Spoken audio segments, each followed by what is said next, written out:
Olá pessoal, tudo bem? Estou aqui trazendo para vocês, nessa nossa aula síncrona de ergonomia, 3 itens que eu considero importantes. Vou colocar aqui para vocês. Primeiro vídeo, nós vamos ver o mapeamento e o levantamento ergonômico, de forma geral e de forma genérica, com algumas nuances específicas. Esse material é trazido pelo Thiago Pegatin, né?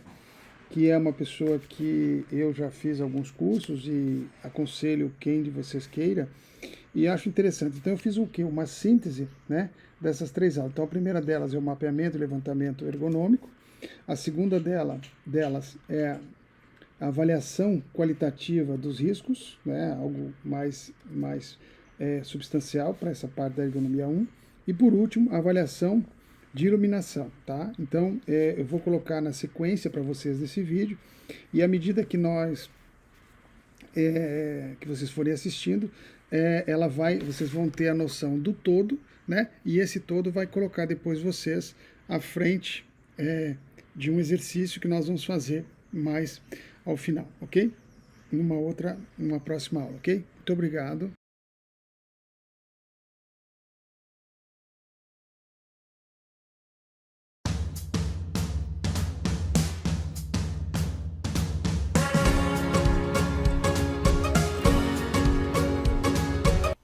Olá pessoal, sejam bem-vindos à nossa aula de ergonomia, essas aulas que acontecem. E como essa é a nossa primeira aula, deixa eu te explicar como que isso vai acontecer na prática. Outro ponto importante, nosso intuito aqui, nosso objetivo, é trabalhar as questões mais práticas da ergonomia. Nós vamos falar sobre a parte inicial da questão ergonômica, né, da análise ergonômica, que envolve a demanda e que envolve a identificação de perigos. Tá? Então é basicamente isso que a gente vai falar hoje. Eu vou trazer algumas planilhas que os nossos membros lá já têm disponíveis, e depois eu vou deixar uma outra planilha disponível na área de membros para que vocês possam baixá-la. Tá legal?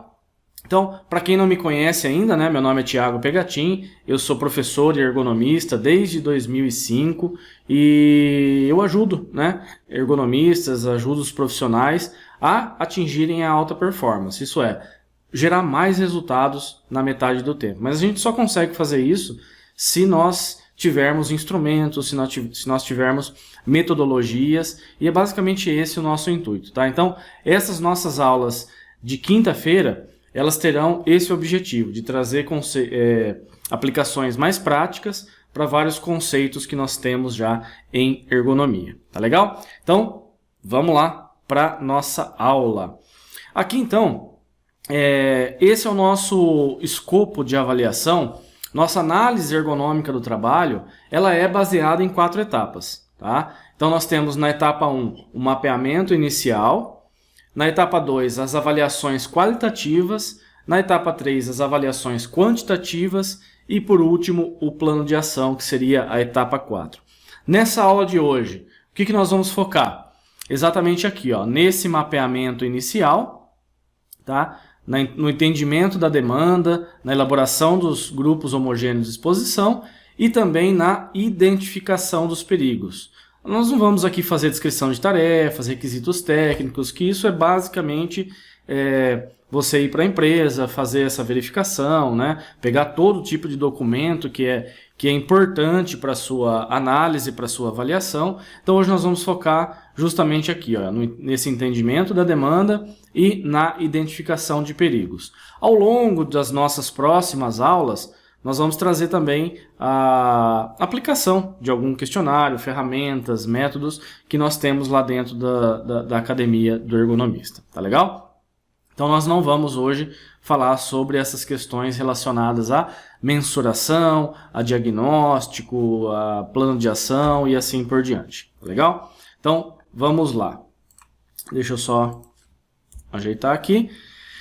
Quando a gente fala, então, só uma questão mais para a gente se situar, né? Quando a gente fala de reformulação da demanda, nós temos que entender que a demanda é uma solicitação da empresa para a realização do estudo, para a identificação de riscos, para atendimento a uma notificação legal. Então, existem vários objetivos para que uma empresa venha solicitar, né, para nós, ergonomistas, o trabalho de avaliação, o trabalho de uma intervenção. Tá? Mas é importante que, quando nós vamos começar esse estudo, que a gente consiga discutir esses objetivos. Então, deixar claro, né, em conjunto com a empresa, por que de fato ela precisa de uma análise ergonômica? Por que ela quer realizar essa análise ergonômica? Por que ela precisa realizar essa análise ergonômica? Vejam, é uma questão simples, né, ou que parece muito simples, mas é importante, porque uma vez que a empresa te diz, ó, eu preciso realizar essa análise ergonômica porque eu tive uma notificação lá no setor de evisceração, que é uma área dos frigoríficos de frango, né, dos abatedouros de frango.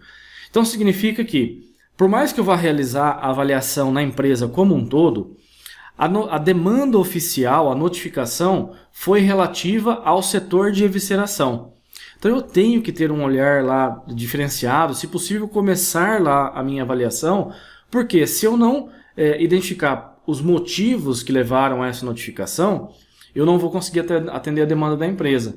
Do mesmo jeito, a empresa pode solicitar para o ergonomista uma avaliação ergonômica porque as pessoas estão se afastando do trabalho, estão trazendo muitos atestados por conta de dores lombares, né? Por conta de disfunções na região lombar.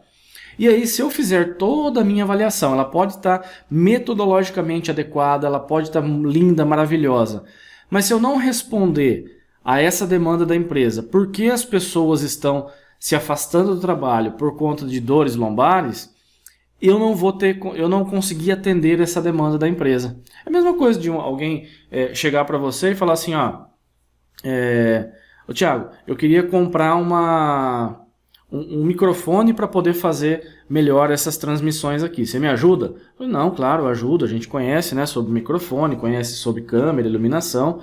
E aí eu faço um relatório para ele e falo, ó, realmente, ó, as melhores câmeras são essas, a melhor iluminação são essa e o melhor microfone é esse. Vejam, eu coloquei lá que o melhor microfone que ele quer comprar é aquele. Só que eu coloquei mais um monte de coisas. Se eu atender a demanda dele, então, ó, realmente, eu queria esse microfone, mas você poderia ter focado melhor para mim no microfone e me apresentado mais opções. Então, vejam, eu coloquei um monte de outras coisas que não era aquilo que a pessoa queria. Falei sobre os microfones de uma maneira muito simples, muito rasa, e eu não consegui atender a expectativa dele. E aí o que acontece é que nós fazemos isso nas nossas análises em ergonomia. Nós temos que responder à demanda principal de uma maneira muito forte, de uma maneira muito precisa, de uma maneira muito robusta. E aí, claro, as outras solicitações, elas vêm na sequência. E vejam, eu estou dizendo aqui quando nós temos uma demanda específica. Porque muitas vezes a empresa também não tem essa demanda específica. Ela só sabe que precisa realizar análise ergonômica. Ó, apareceu aqui no meu PPRA que eu preciso realizar essa análise ergonômica da NR17, então eu preciso fazer isso, eu nem sei como fazer e tal. Então, quando a demanda é inespecífica, nós precisamos discutir os objetivos, mas nós precisamos ter isso mais por conta de onde nós vamos chegar, quais são os resultados esperados, e aí sim nós alinhamos as expectativas, né, da empresa, alinhamos as expectativas dos trabalhadores, né, se for possível, obter aceitação, e as responsabilidades. Veja, ó, nós vamos realizar essa avaliação ergonômica e nós vamos entregar para você um relatório.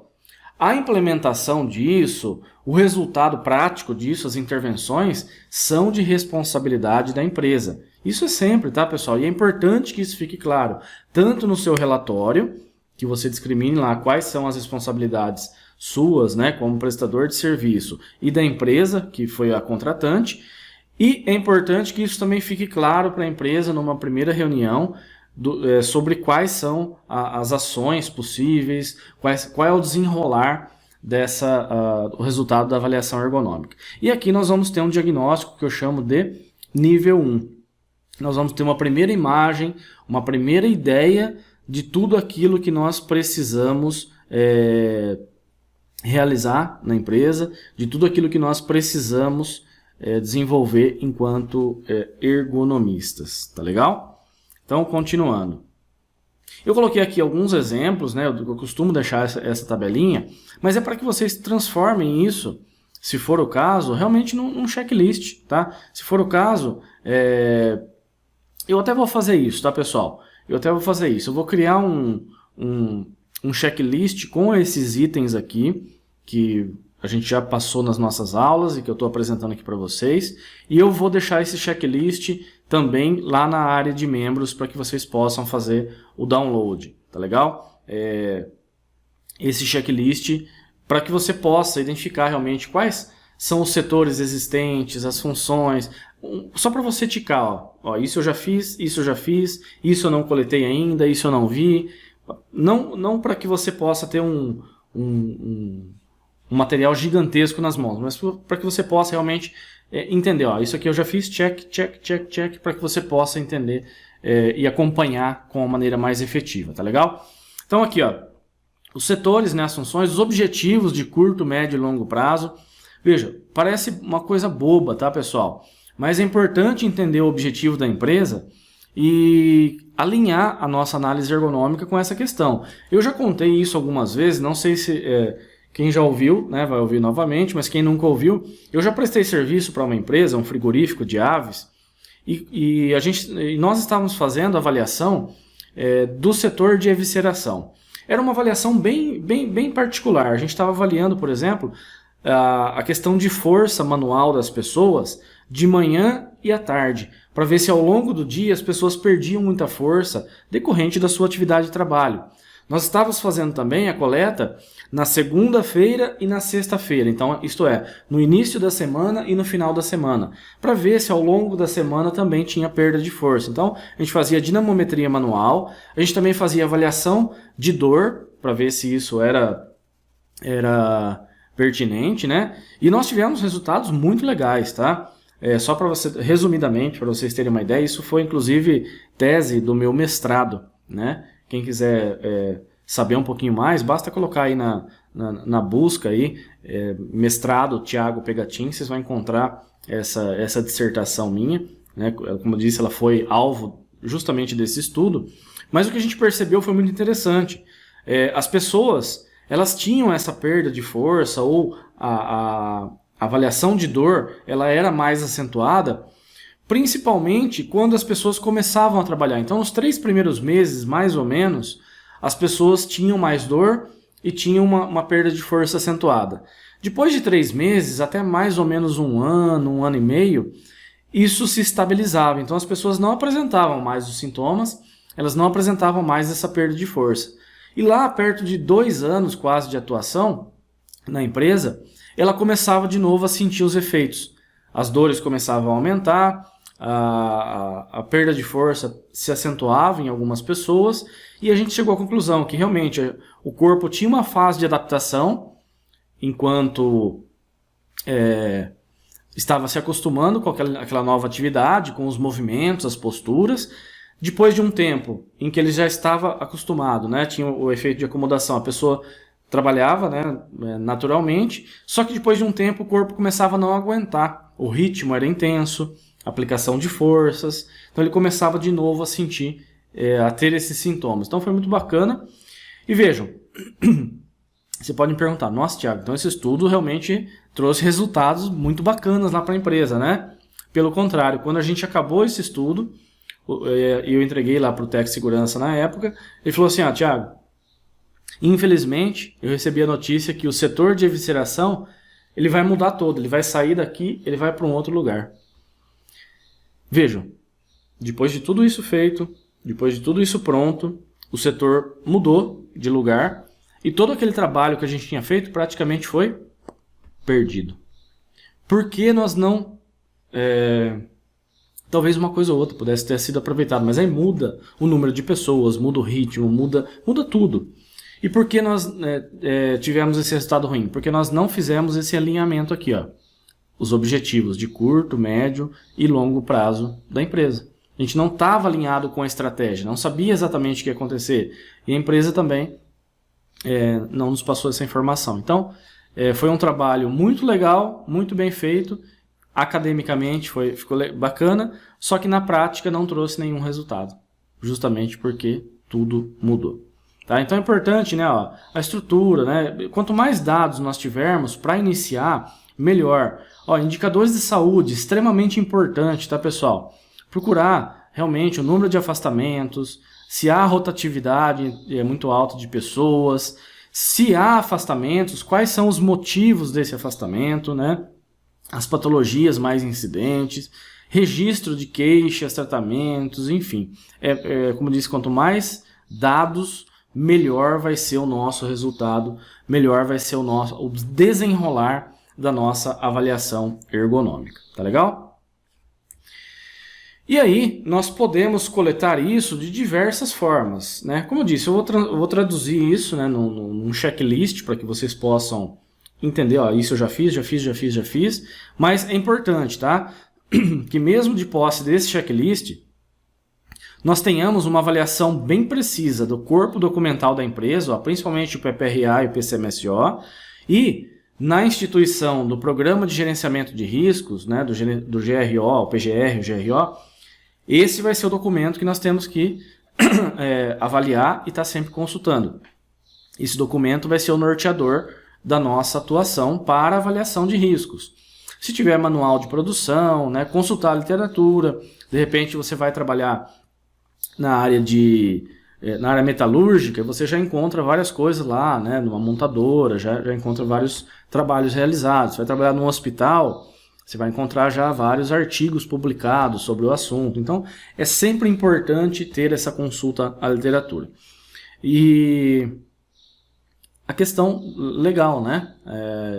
A legislação, aquilo que já foi feito, principalmente se a empresa já teve alguma ação, né, que foi desenvolvida e depois parou. Isso é muito comum quando a gente começa a perguntar, né, às vezes a empresa está meio resistente, aí você descobre que lá atrás nós já tivemos um programa de ginástica laboral, ele acabou não dando muito certo, e aí a gente parou, e agora a gente está voltando com a ergonomia. Então, essa questão de associar, né, ginástica laboral, sinônimo de ergonomia, ó, isso não deu certo, isso também não vai dar. Ou então existe uma grande preocupação da empresa, muitas vezes, de que se comece a desenvolver um trabalho de avaliação em ergonomia, e aí eu posso começar a ter uma epidemia de Ler-Dort, de afastamento, né? Porque muitas vezes a empresa tem receio de que a gente vá lá para a linha de produção, né, e comece a falar com os trabalhadores que eles podem ter lesão. E por que a empresa muitas vezes tem esse medo? Porque talvez algum profissional veio e falou isso, né? Algum profissional foi dar uma palestra e falou que transportar cargas pode causar hérnia de disco. Talvez falou que o trabalho repetitivo pode causar síndrome do túnel do carpo. E vejam, nós temos que ter cuidado com esse tipo de informação, né? De ser irresponsável e atribuir um nexo dessa forma sem que a gente faça uma avaliação. Então, às vezes existe essa resistência por parte da empresa por conta de experiências ruins do passado. Nós temos que entender, né? E saber como contornar essa situação. A partir do momento que você mostra confiança, que você tem método, que você consegue contornar mais facilmente essa condição, tá? Então, nós caímos nessa questão, né, de determinação do GHE.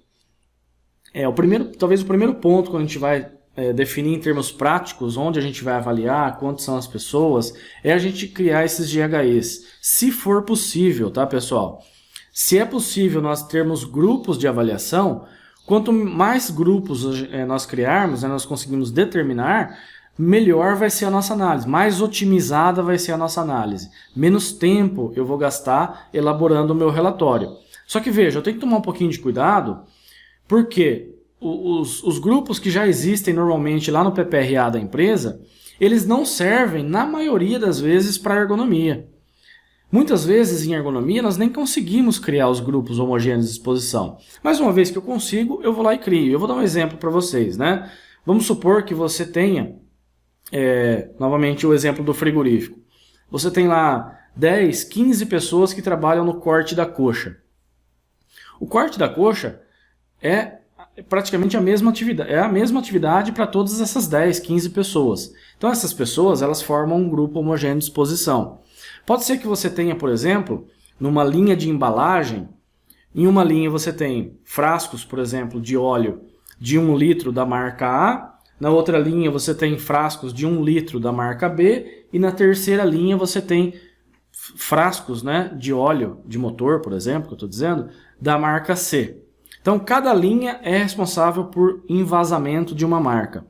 Mas lá no final da linha, você tem o pessoal que fica fazendo a embalagem, que fica empacotando. Então, coloca essas embalagens dentro da caixa, fecha, sela e faz o posicionamento num pallet. Apesar de eu ter linhas diferentes para cada marca, os pesos são iguais, as embalagens são iguais, então o final da linha, né, ou mesmo ao longo da linha, todas essas atividades podem ser um grupo homogêneo de exposição, porque as atividades são exatamente as mesmas, só muda a marca do produto A, produto B e produto C. Ok? Então, se eu tenho essas características, eu consigo criar grupo homogêneo de exposição. Se eu não tenho essas características, por exemplo, se o frasco daqui é de 1 kg, 1 litro, né, exatamente 1 kg, e o daqui é 2, pode ser não. E provavelmente eu tenho necessidades biomecânicas diferentes. Eu tenho velocidade diferente, eu tenho movimentação de cargas diferentes, enfim. Aí você vai criar 2 grupos distintos para avaliação. Tá legal? E aí no caso aqui, né, quando eu estiver determinando o meu GHE, eu tenho um ambiente macro. Então vamos supor esse caso dessas 3 linhas de invase de óleo. Todas elas estão, por exemplo, no setor de invase. Tá? E tem, além dessas 3, tem mais outras tantas. Então esse é o macro ambiente de trabalho. No caso o GHE1, pode ser, por exemplo, o pessoal que está abastecendo a linha. Tanto na linha 1, quanto na linha 2, quanto na linha 3. Então o pessoal que está abastecendo a linha é o meu GHE1. O meu GHE2 é o pessoal que está acompanhando o invase. E o GHE3 é o pessoal que está no final da linha. Tá? Então veja que apesar de estarem em linhas diferentes, eles formam grupos homogêneos de exposição. Ou mais ainda, né? Vamos pegar um exemplo mais didático em relação a essa figura aqui. Ó. Eu tenho um macro setor aqui. Por exemplo, esse meu ambiente de trabalho é a área de solda da empresa. Tá? Nós temos uma situação que é bem assim. Tem a área de solda da empresa. Uma área gigantesca lá que tem mais de 100 pessoas que trabalham na solda. Dentro dessa área de solda, eu tenho pessoas, que seria o GHE1 aqui, ó, que trabalham na solda do caminhão. Tá? Eles fazem parte do setor de solda do caminhão articulado. Só que dentro da solda do caminhão articulado, eu tenho, por exemplo, a solda do chassi traseiro. Tá? Então, veja, eu tenho o macroambiente, que é a solda. Depois eu tenho, dentro desse macroambiente, a solda do caminhão. Dentro desse macroambiente, a solda do chassi traseiro. E eu tenho aqui, por exemplo, uma pessoa que faz o que a gente chama de ponteamento. Ele faz o primeiro processo, que é fixar as peças nesse chassi traseiro. O outro faz uma solda de cordão, por exemplo. Então, eu tenho esse GHE3 aqui, por exemplo, que é a solda de ponteamento. Então, olha que caminho, né, nós percorremos para chegar a esse GHE3.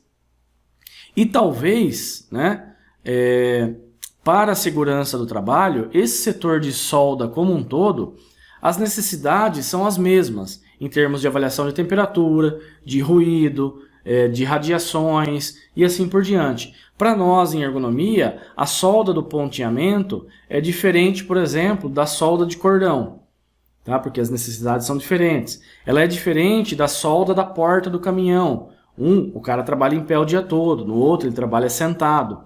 Então, normalmente, o que acontece é que na ergonomia nós temos muito mais grupos homogêneos de exposição do que há, por exemplo, na segurança do trabalho. Mas é importante que a gente faça essa distinção, porque senão nós vamos atribuir os mesmos riscos para grupos diferentes, ou nós vamos atribuir riscos diferentes para os mesmos grupos de exposição. Tá legal? Então, e outra, tá, pessoal? GHE, GSE, então GHE seria grupo homogêneo de exposição e o GSE seria um grupo similar de exposição.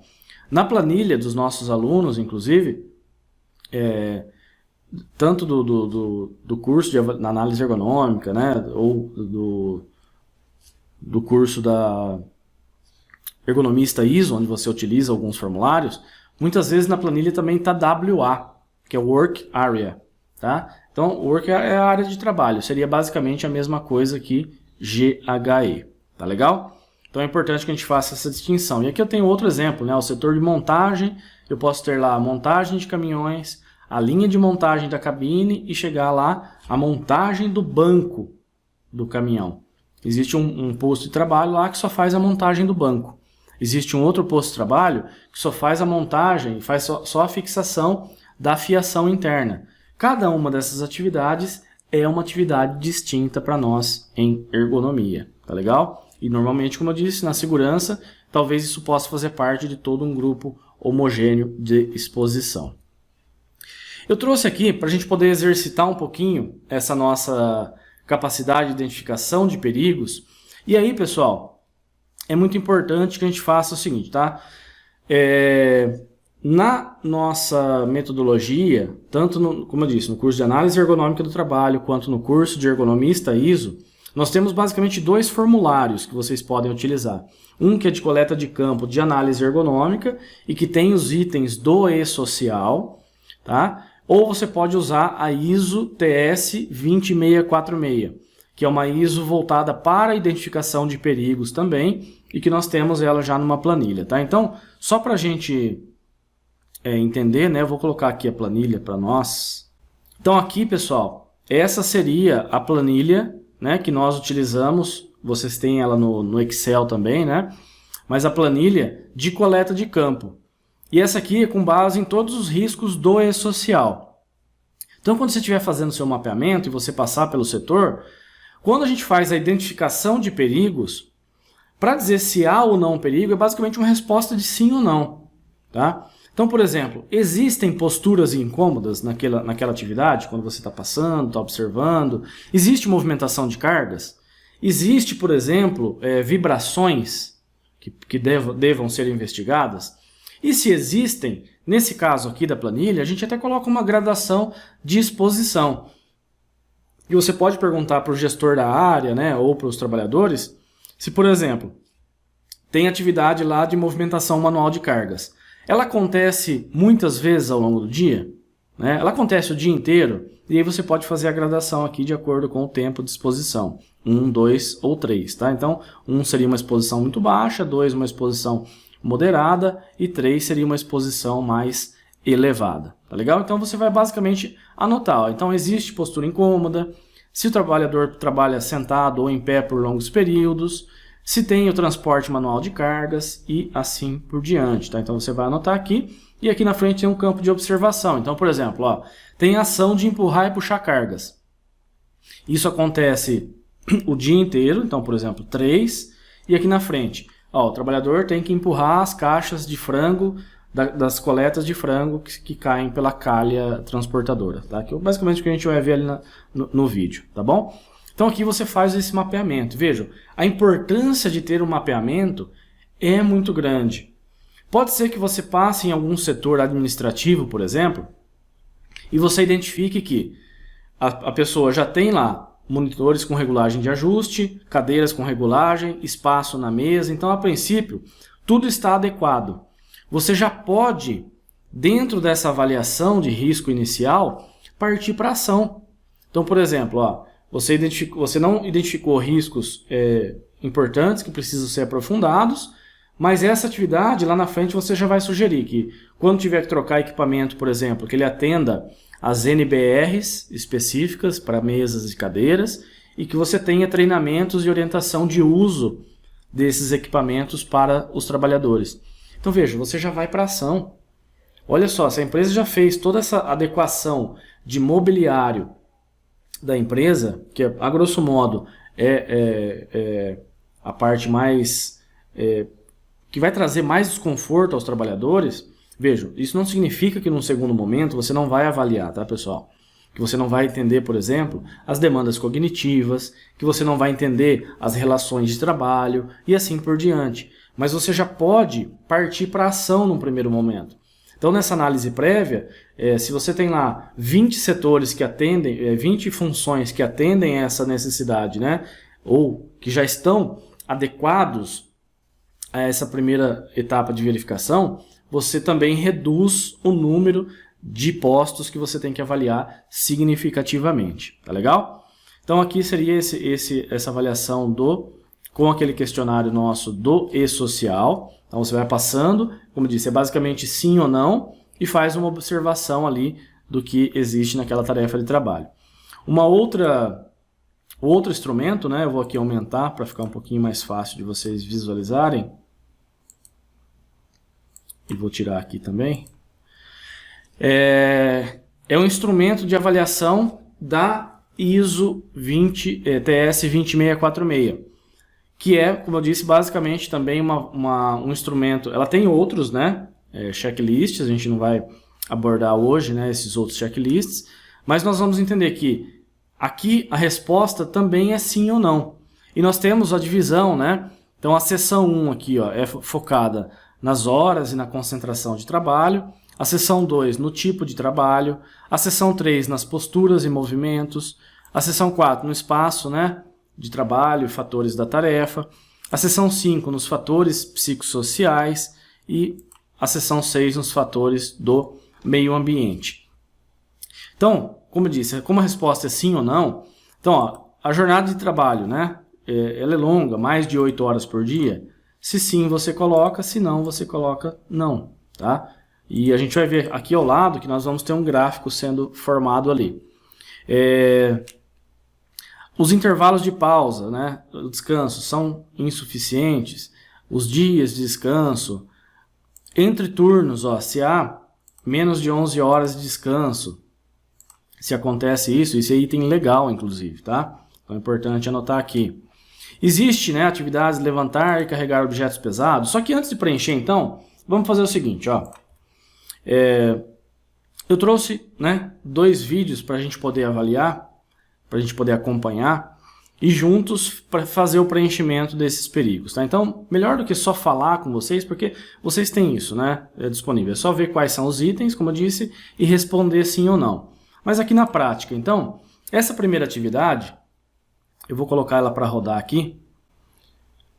Então, eu vou voltar aqui, ó. Essa é uma atividade do frigorífico de frangos e após o frango ser retirado a asa, a coxa, enfim, toda a parte que vai ser aproveitada, o peito, sobra uma carcaça dele, tá? Essa carcaça, ela vem por uma via transportadora, né, uma nória transportadora, e essa calha que a gente está vendo aqui, ó, ela joga, né, dentro dessas caixas, essas carcaças de frango. E aí, esses trabalhadores que ficam aqui, eles posicionam as caixas para poder coletar essas carcaças. Eles trazem até essa beiradinha aqui, né, onde tem uma outra calha coletora, e aí eles colocam essas caixas, eles despejam, né, esse material nessa calha para poder ser coletada por esse trabalhador que está aqui no canto. Ele vai puxando, né, essas carcaças e por um sistema de sucção ela vai levar isso para ser utilizado num outro processo, né? Inclusive eles têm uma fábrica de ração também dentro da planta. Mas a atividade deles é basicamente essa. Eles trazem as caixas, posicionam embaixo dessa calha, né, que vai despejando, essa calha vai enchendo essa caixa. Eles trazem até essa beirada aqui, né, porque aqui tem um degrau, né, tem um desnível, ó, se a gente observar. Eles viram essa caixa dentro dessa calha e aí esse funcionário que está aqui atrás vai puxando, né, com uma espécie de um rastelo ali, uma ferramenta de auxiliar, ele vai puxando para que isso possa ser processado num outro trabalho. Então, a atividade ao longo do dia é basicamente essa, né? Percebam que as caixas ficam em cima de um carrinho, né? Esse carrinho tem umas rodinhas, eles colocam aqui várias caixas para poder ficar também em uma altura adequada, e aí eles levam lá para poder fazer esse descarte. Então a atividade é basicamente essa, né? Esse aqui é o descarte do dorso do frango, e aqui é uma operação que é chamada de chute. A atividade é essa. Percebam que tem outras pessoas lá também fazendo esse descarte, tá? Que vem lá do outro setor. Eles vão coletando em outros setores, vão trazendo para cá e também isso é feito descarte. Mas a gente vai focar nesses trabalhadores aqui, ó. Então, quando a gente está fazendo avaliação de perigo, avaliação prévia, nós temos que identificar quais são os fatores de risco que estão presentes aqui. Eu consigo, nesse primeiro momento, identificar vários fatores aqui que estão presentes. Primeiro deles, existe a movimentação manual de cargas. E de duas formas, inclusive, né? Existe o levantamento de cargas, então ele pega essa carga daqui, ó, posiciona na bancada e gira. Então essa é uma atividade de levantamento de cargas.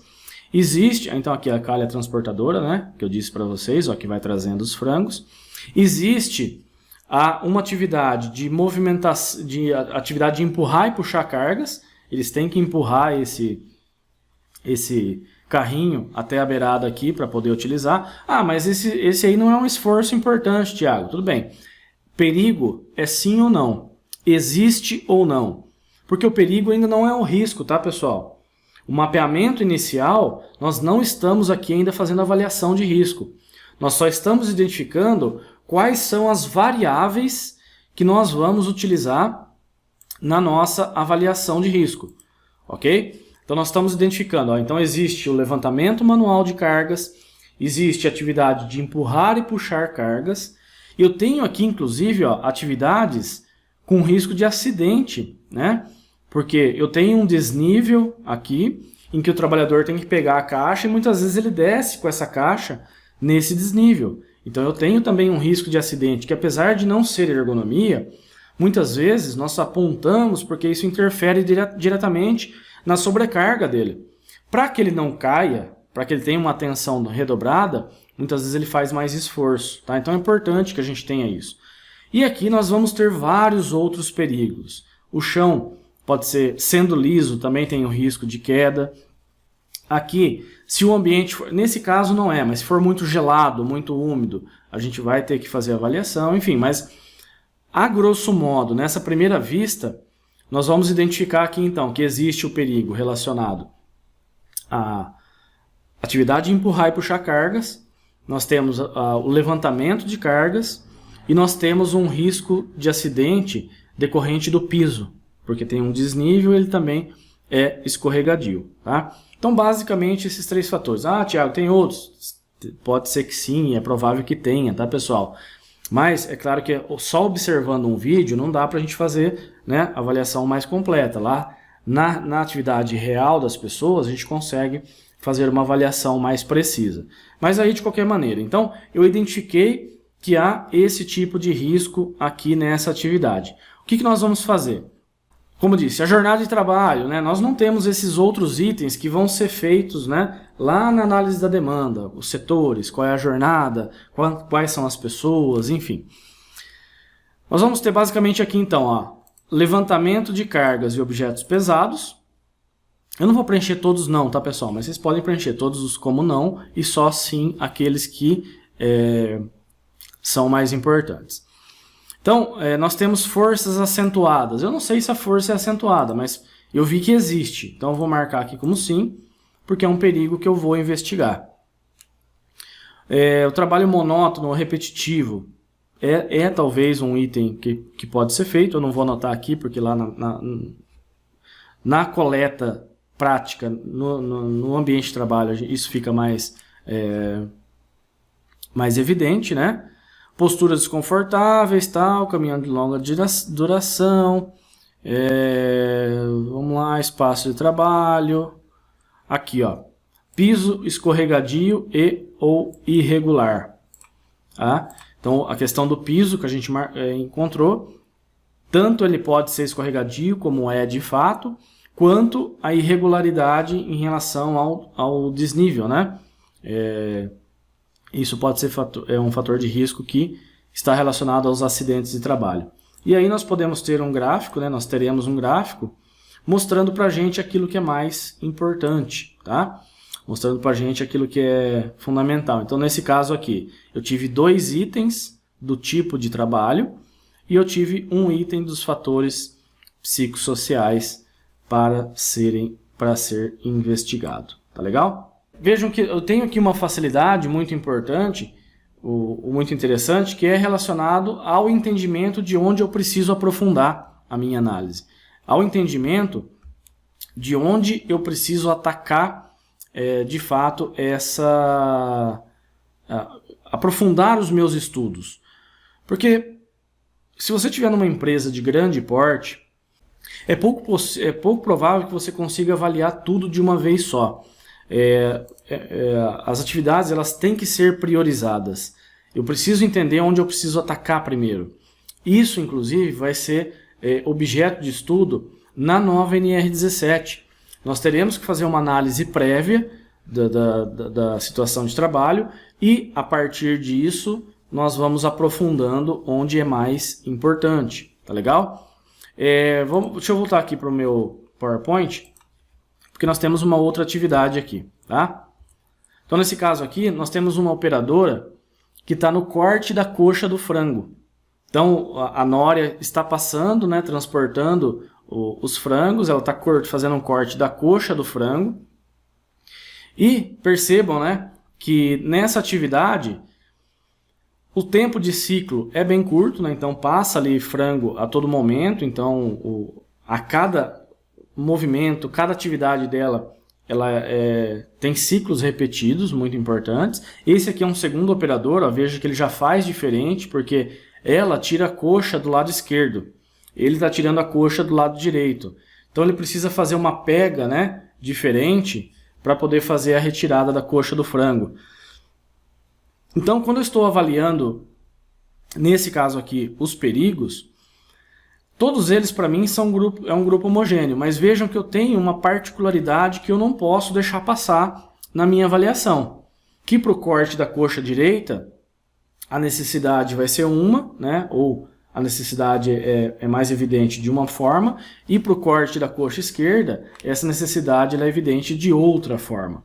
Então é importante que a gente não deixe passar também essas diferenças, né, que existem em cada uma, em cada uma das atividades, tá? Outra coisa, essa primeira operadora, ela tem uma estatura baixa. Então olha o que ela faz. Para poder realizar o corte da coxa do frango, além da repetitividade, né, como fator de risco, por exemplo, que eu tenho uma postura extremamente prejudicial de ombro, que é uma postura que fica acima de 90 graus durante boa parte do tempo. Ela faz isso o dia todo. Então essa questão postural, nessa primeira operadora, ela é mais importante para o ombro. Nesse segundo operador aqui, ela é mais importante para o punho, porque ele faz um desvio importante de punho para poder realizar o corte da coxa. Então, nesse caso, como eu disse, até pode estar dentro do seu grupo homogêneo de exposição, mas é importante que você aponte, para a coxa direita, então, em relação à postura, ombro direito é prioritário, no caso dessa pessoa. Para o segundo, no caso da coxa esquerda, a postura pior, a postura ruim, é de punho, que precisa fazer um desvio importante para realizar o procedimento. Tá legal? Então, vejam que aqui, olha só, pessoal, tem coisas que eu já posso... desculpe. Vamos lá. Tem coisas que eu já posso partir para ação. Vejam, nesse caso aqui, dessa primeira operadora. É claro que eu vou avaliar, posso quantificar essa postura de ombro, eu posso aplicar uma ferramenta para avaliação disso, mas eu não posso, será, fazer algo mais prático para essa pessoa? Trazer um benefício já de imediato? E olha, vou até sugerir que vocês façam o seguinte, eu já vou dizer na sequência, mas o que a gente poderia fazer de imediato para essa pessoa e resolver esse problema de elevação do ombro dela? Tá? 2 minutinhos aí para vocês pensarem. E vejam que eu estou fazendo isso no mapeamento, tá ok? Como eu disse, eu vou quantificar, ou eu posso quantificar isso na minha análise ergonômica. Eu posso lá perguntar para as pessoas o que é melhor, o que é pior. Eu vou quantificar a repetitividade. A repetitividade nós temos praticamente sempre que quantificar, tá?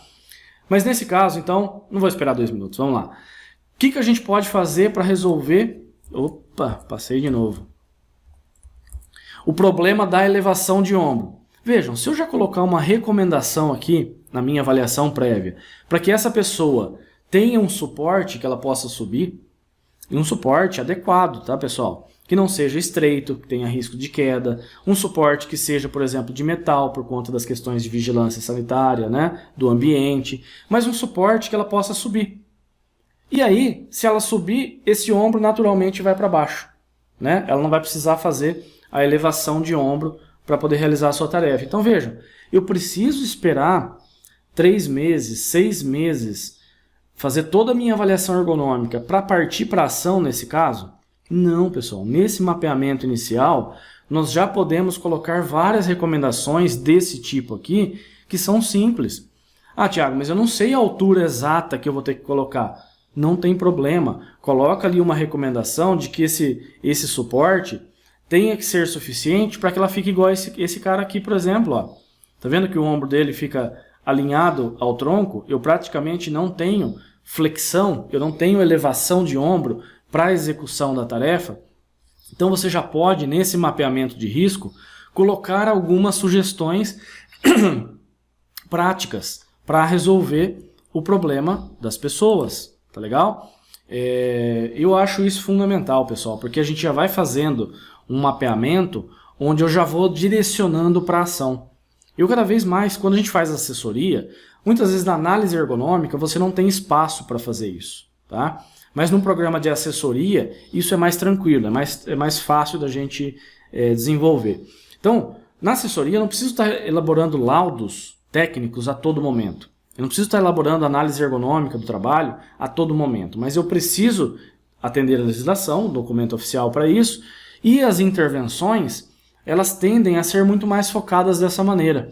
Eu tenho uma chance muito maior de resultados quando eu já identifiquei uma solução que é de fácil ajuste e eu vou lá e implemento, tá? Então, isso funciona muito dentro do seu programa de assessoria, de gestão. Como eu disse, não é o foco aqui do nosso trabalho de hoje, é o mapeamento de riscos, mas entendam que esse mapeamento de riscos que você faz, quanto mais assertivo ele for, melhor lá na frente vai ser para você quantificar. Mais tempo você ganha num segundo momento de coletas. Então aqui, por exemplo, nós já temos um risco identificado, né, ou um perigo, porque nós não quantificamos ainda esse risco, mas nós já temos uma ação. Pode ser que no seu mapeamento, como eu disse, de riscos, isso já seja, né, um relatório em separado, você já resolveu esse problema e aí fica para resolver, para avaliar a questão da repetitividade. Que aí você vai aplicar, por exemplo, uma ferramenta de avaliação como o método OCRA, né, da ISO 11.228.3, ou você vai aplicar uma outra ferramenta de avaliação e assim por diante, tá? Mas o fato é que eu já tenho uma análise, eu já tenho uma avaliação que é direcionada para a ação. Tá legal? Então aqui nesse caso, né, como eu disse, você pode fazer usar qualquer um dos dois questionários, tá? Tanto faz. Você já vai fazer se você estiver utilizando aquele do E-Social, por exemplo, na avaliação ergonômica, você já vai colocar aqui que existe a postura ruim e existe elevação de ombro, né, durante boa parte do dia. Mas você já pode colocar ali uma observação que uma ação que pode resolver é esse suporte para que ela possa subir, tá? Mas vai resolver mais fácil do que se você tiver que esperar a mudança da nória, né? Vamos supor que você tem uma nória que se ajusta, né, de acordo com o tamanho das pessoas. Vejam, para a empresa implementar isso, demora uma eternidade, tá, pessoal? Não é simples de nós fazermos uma implementação dessas, né, em que a gente tenha condições de mudar um processo, que a gente tenha condições de mudar o layout. Então nós temos que pensar que existem soluções ideais e existem soluções que são paliativas, até que a empresa possa, de fato, eliminar aquele risco. E nesse caso aqui, além de você ter uma solução que é rápida, barata e simples, você pode resolver o problema. Se o ombro ficar numa posição adequada, apenas com esse mapeamento inicial você consegue resolver o problema. Tá?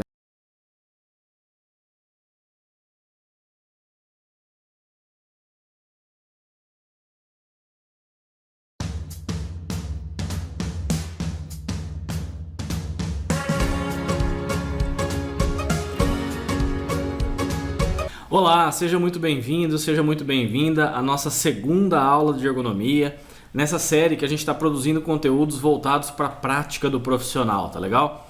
Eu sou o professor Thiago Pegatin e hoje eu estou aqui para falar com vocês sobre avaliação de riscos. Só que nós vamos falar sobre a parte inicial da avaliação de riscos, basicamente sobre a avaliação qualitativa.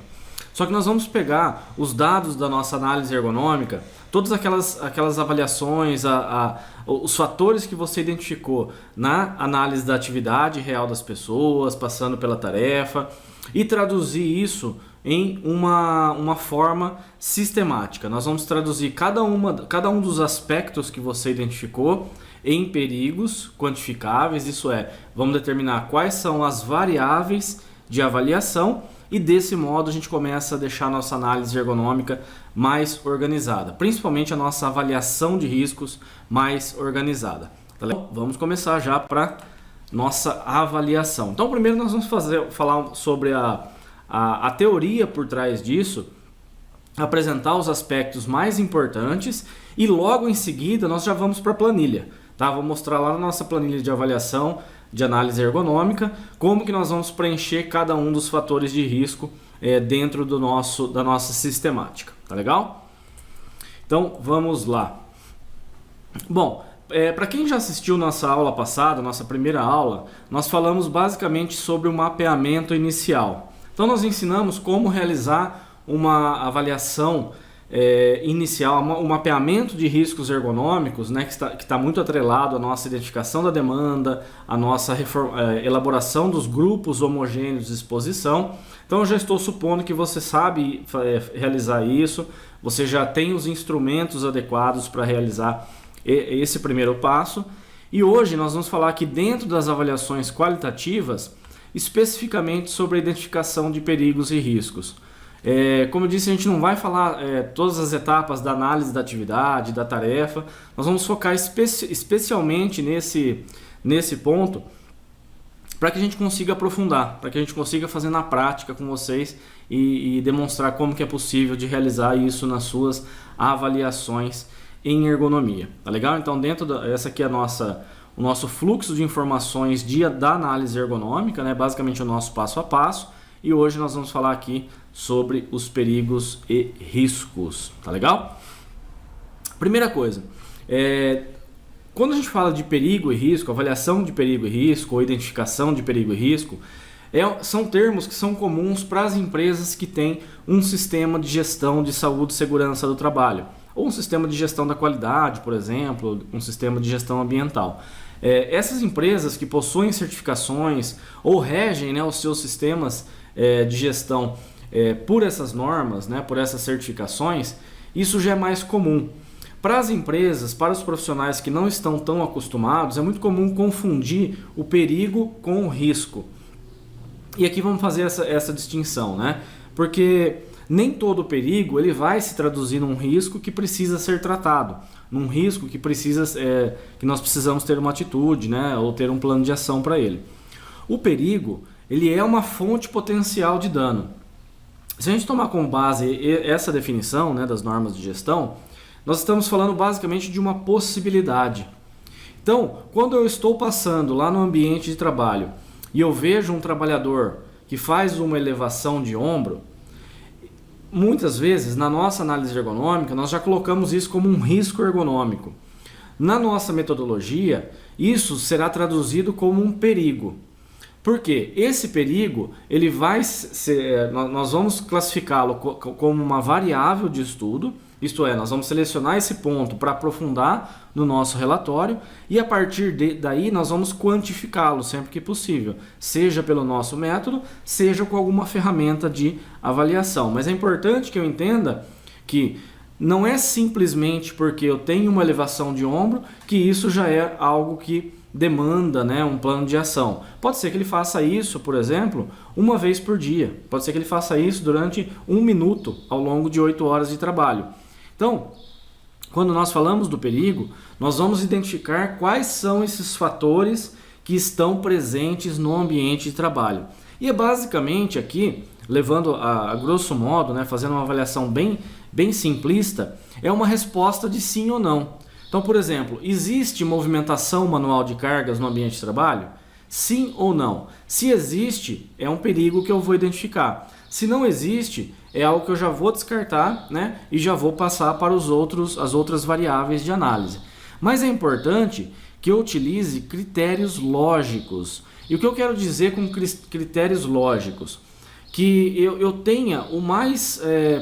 quanto mais racional for a minha análise, menos achismo eu colocar na minha análise, mais eu vou conseguir sistematizar e mais eu vou conseguir pontuar quais são os riscos prioritários.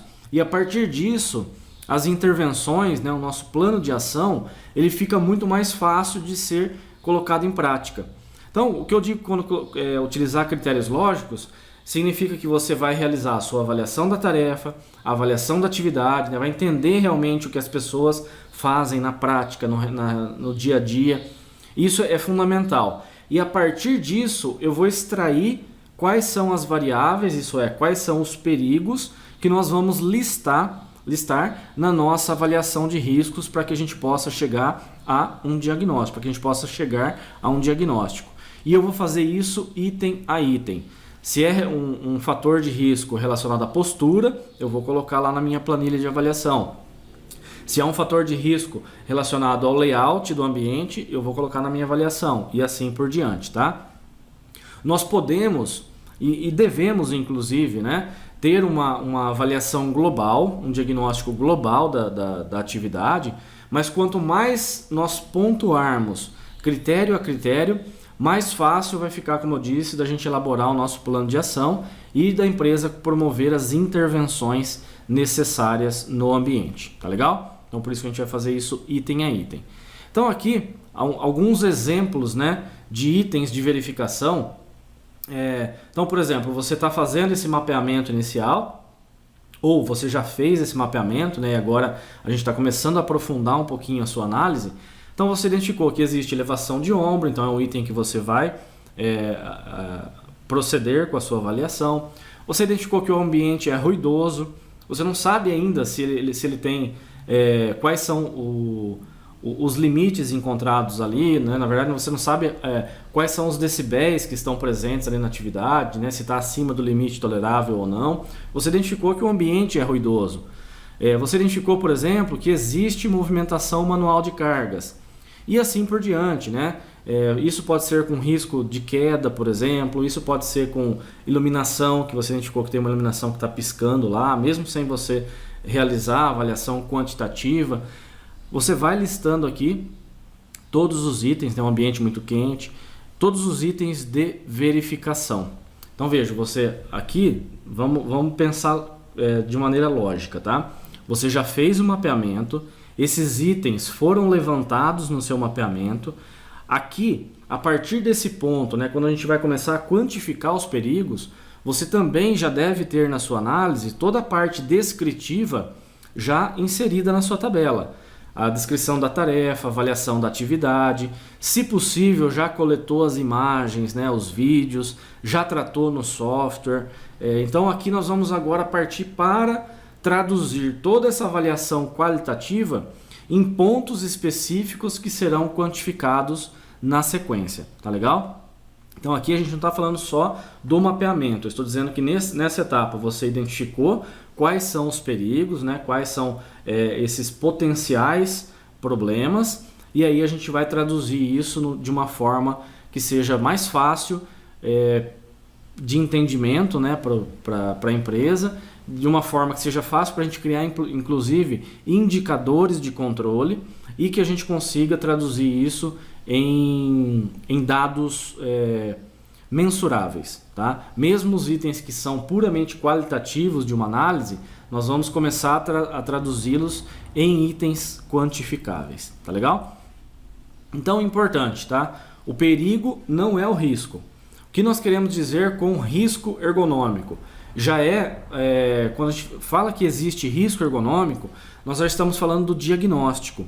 Significa que nós entendemos que essas variáveis que nós avaliamos, elas têm um potencial importante, né, de se traduzir em lesões, de se traduzir em afastamentos, de se traduzir em perdas operacionais, enfim, não importa. Mas nós já procedemos com a nossa avaliação em termos de exposição, de severidade, e aí nós classificamos isso como um risco ergonômico.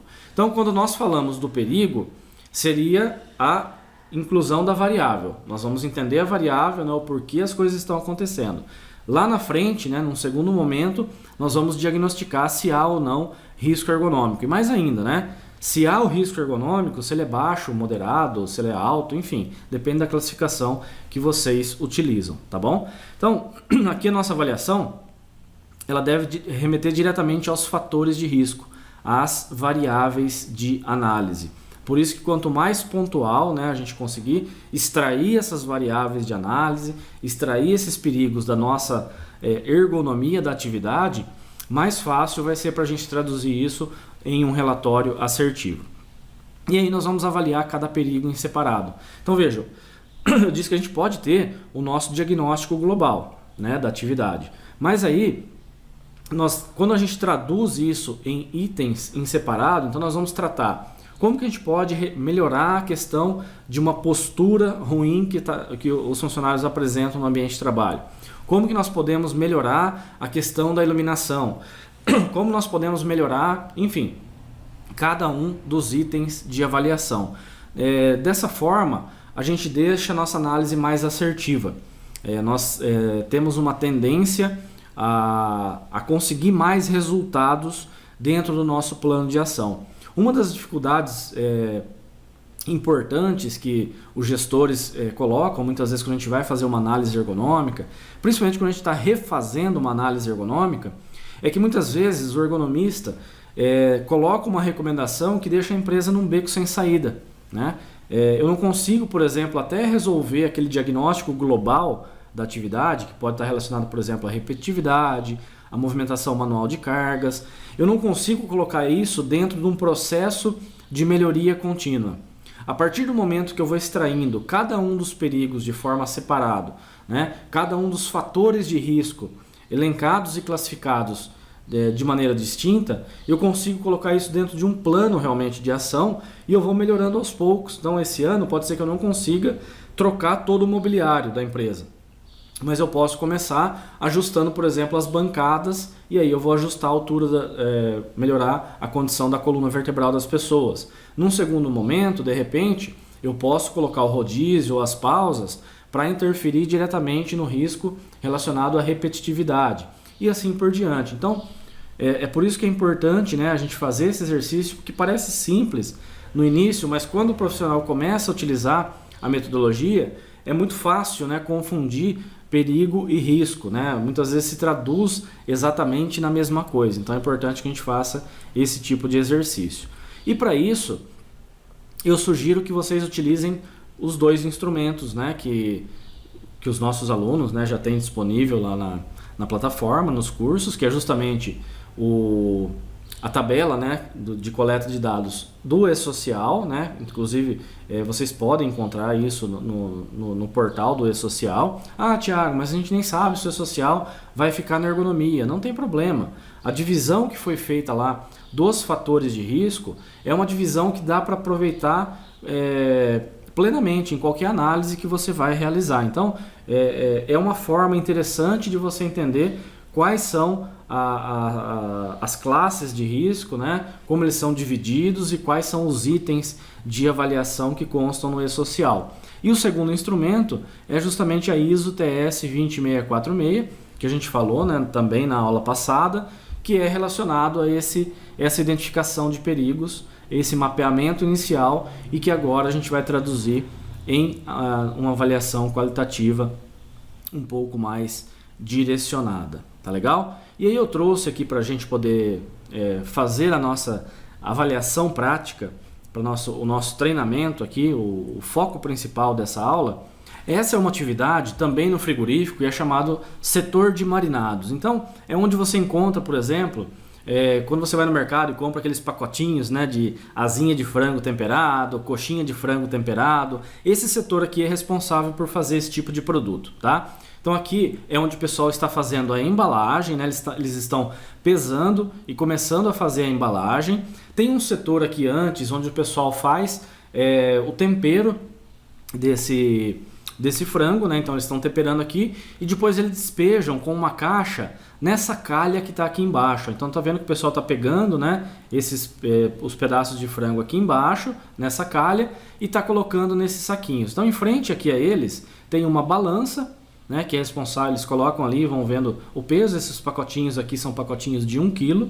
Então eles vão pesando e aí colocam nessa esteira transportadora. Então vejo que tem aqui uma espécie de uns copinhos, né, umas divisões, onde as pessoas colocam ali e esse frango vai sendo levado. Logo na sequência, nós teremos as pessoas que fazem a selagem desse saquinho. Então ela pega esse saquinho, põe numa máquina seladora, né, uma seladora térmica, e aí esse saquinho continua pela esteira transportadora até chegar no setor de embalagem, onde vai ser colocado nas caixas. Tá legal? Então a atividade é basicamente essa. Esse pessoal trabalha aqui o dia inteiro. Eles têm um esquema de rodízio, então no mínimo uma vez por dia esse pessoal troca, né? Então ele sai daqui, vem para selagem, eles vão lá para a última estação onde faz a embalagem. Então existe um sistema de rodízio que não é formalizado, mas existe, tá? Então veja, eles estão pegando aqui embaixo, coloca no saquinho, pesa na balança e coloca de volta na esteira transportadora. Então quando a gente vai fazer a avaliação ergonômica, né, a análise ergonômica dessa atividade, é claro que você já vai ter identificado aqui previamente qual é a jornada de trabalho, esse esquema de rodízio, né, que eu disse para vocês que existe. Você vai identificar que aqui no caso, nessa função, são todas mulheres que estão trabalhando. Você vai entender se o ambiente é frio ou não, né, se ele é gelado, se ele é úmido. Nesse caso aqui o ambiente é um pouco mais frio mesmo, tá? E aí você vai entendendo como que essa atividade acontece, né? Quantos saquinhos são feitos por dia, né? As metas de produção.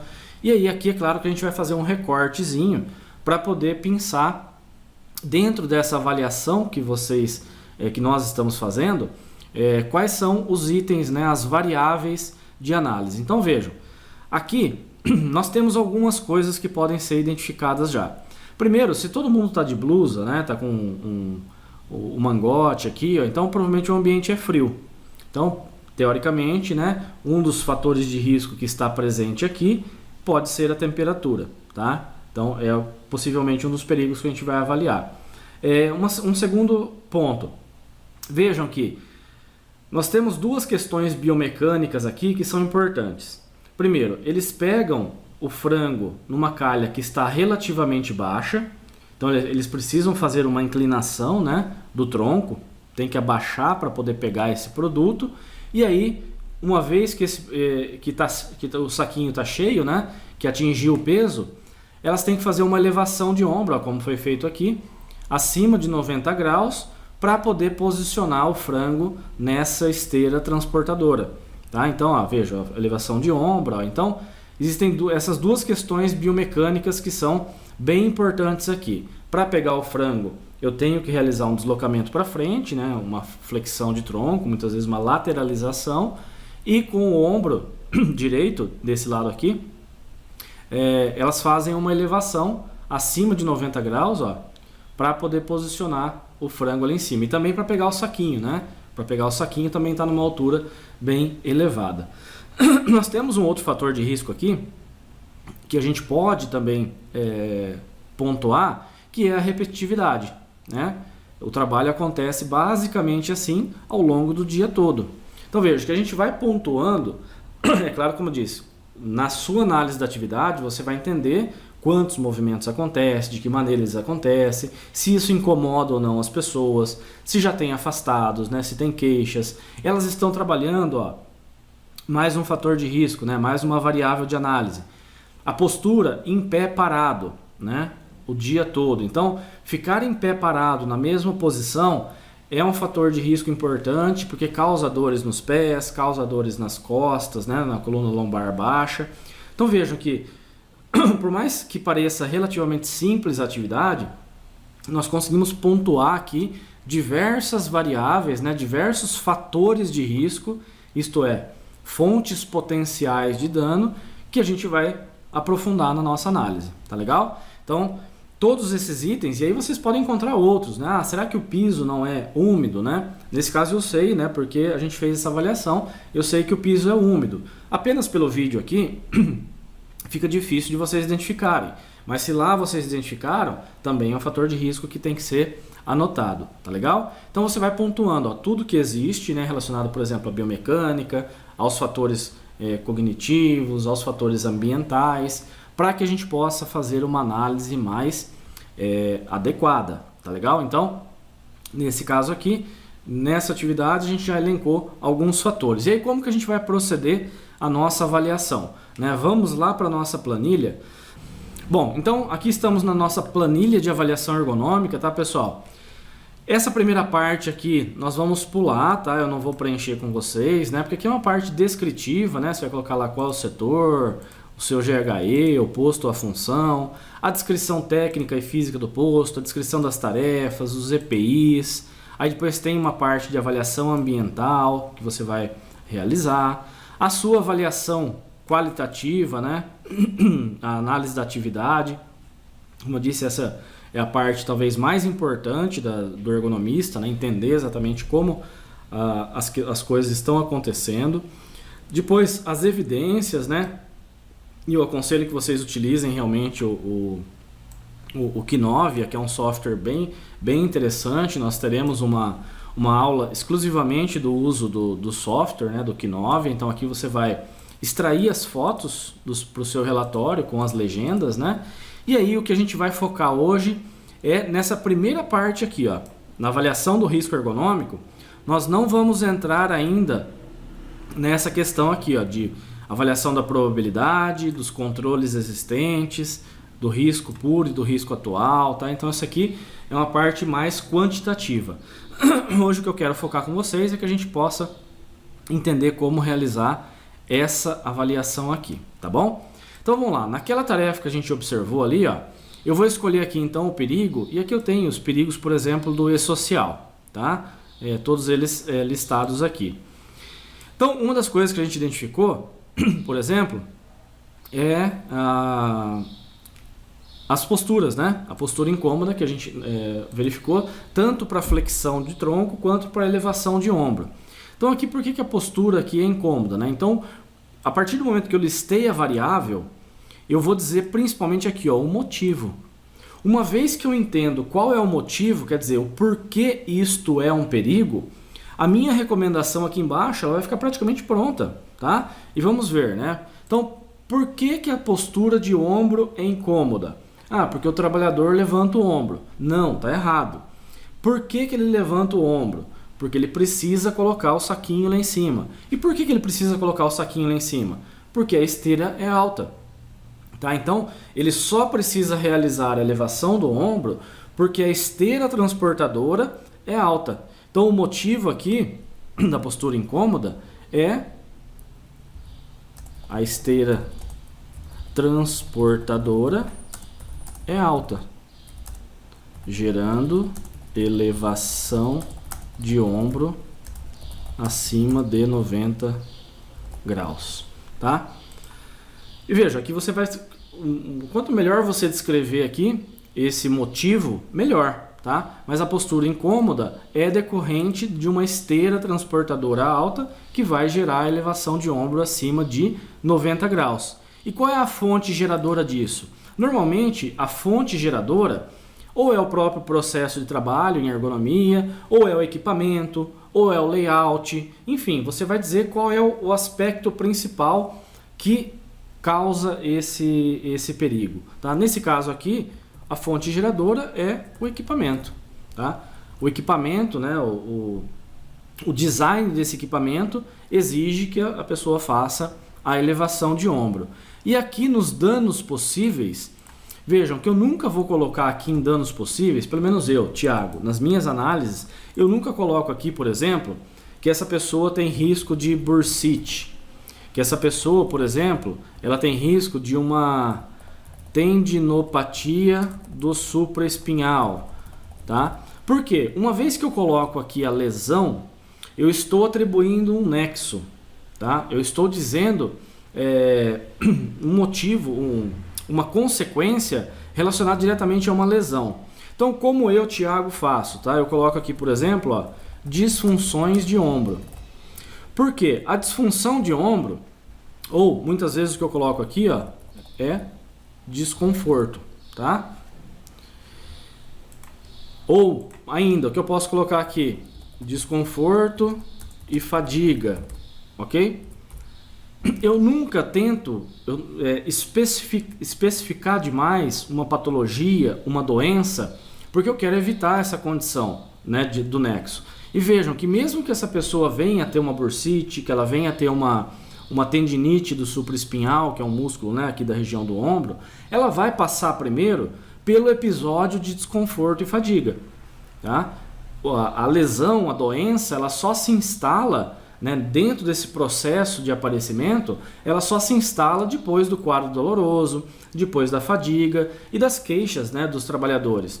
Então aqui, quanto mais geral assim, você deixar, eu creio que vai ficar melhor para a sua avaliação. Desconforto e fadiga eu utilizo bastante, tá legal? Então aqui a gente fechou um perigo, né, que foi a questão do ombro. Então eu tenho uma postura incômoda que é gerada, né, o porquê ela acontece é porque a esteira transportadora é alta, gerando elevação de ombro acima de 90 graus, a fonte geradora é o equipamento e os danos possíveis, né, desconforto e fadiga.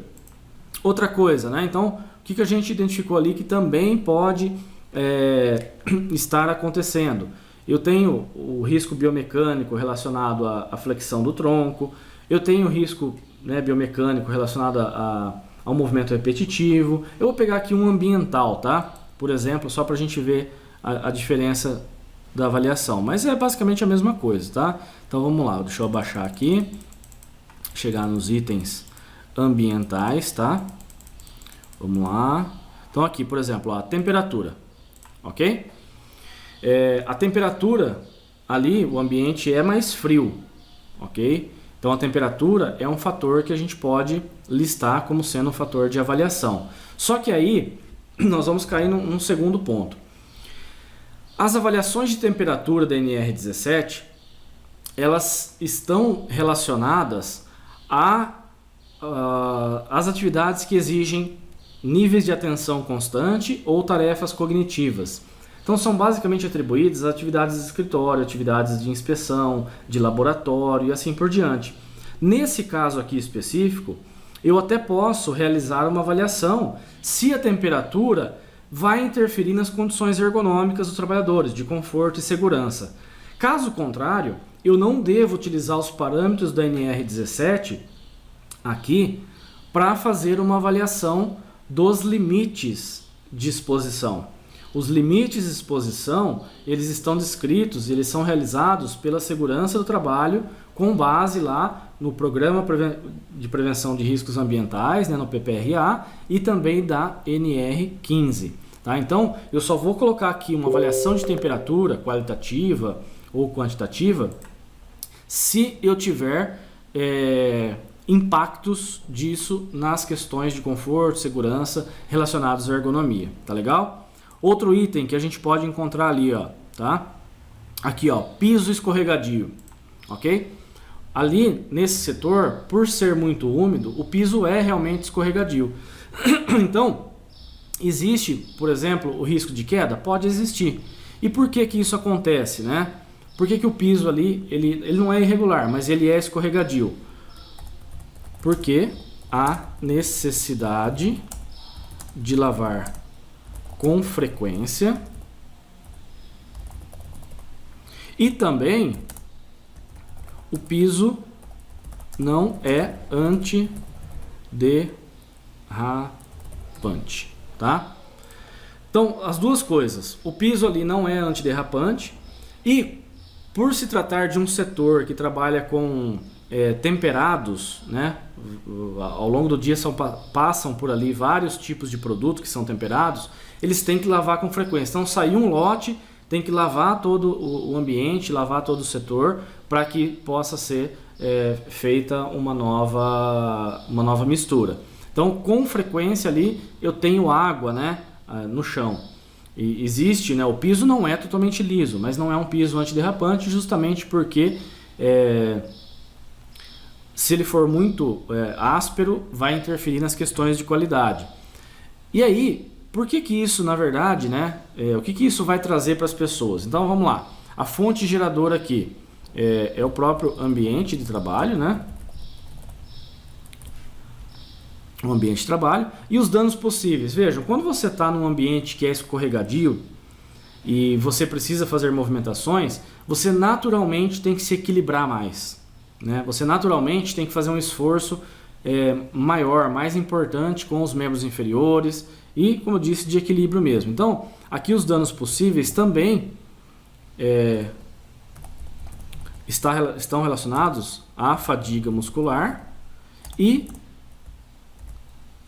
as quedas, tá?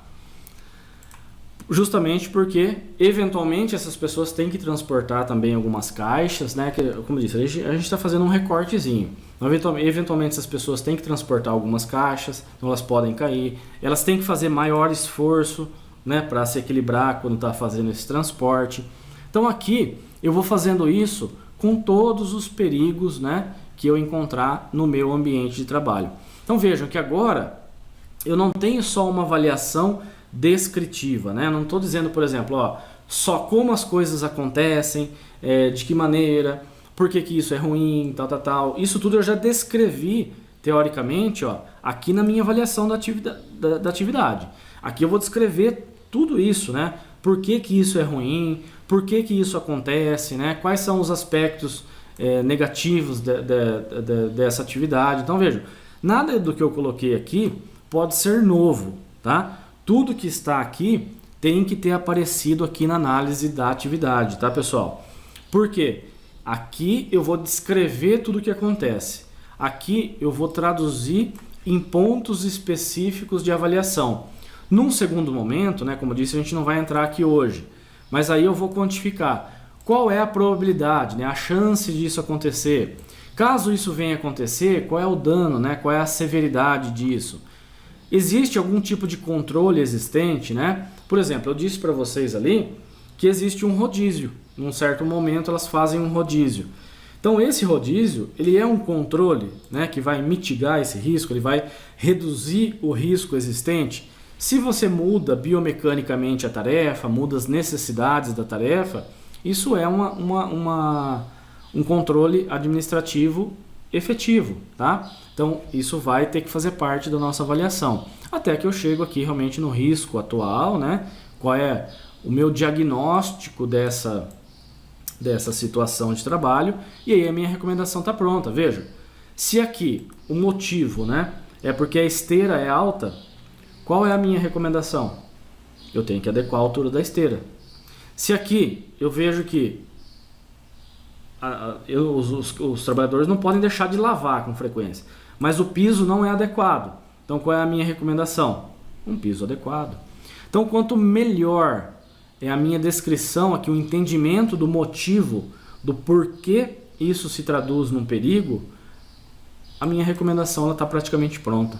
Então vejam que num primeiro momento parece complicado, mas uma vez que isso fica natural para mim, é muito fácil de eu otimizar a minha atividade, né? Eu bato o olho, eu já começo a identificar quais são os perigos, a minha cabeça começa a atuar de uma forma sistemática, e aí eu consigo traduzir isso em itens, né, de avaliação que são muito fáceis. Aí, por exemplo, quando eu vou determinar no meu plano de ação, essa postura aqui vai ter um score, que vai estar marcado aqui no risco atual, esse outro vai ter um outro score e assim por diante. Quer dizer, esse aqui talvez seja prioritário, talvez o risco aqui seja alto, talvez desse aqui o risco seja menos importante, então a empresa pode atuar sobre isso num ponto mais à frente. Então o meu plano de ação tende a ficar muito mais assertivo, tá? Meu plano de ação tende a ficar muito mais adequado, tá legal?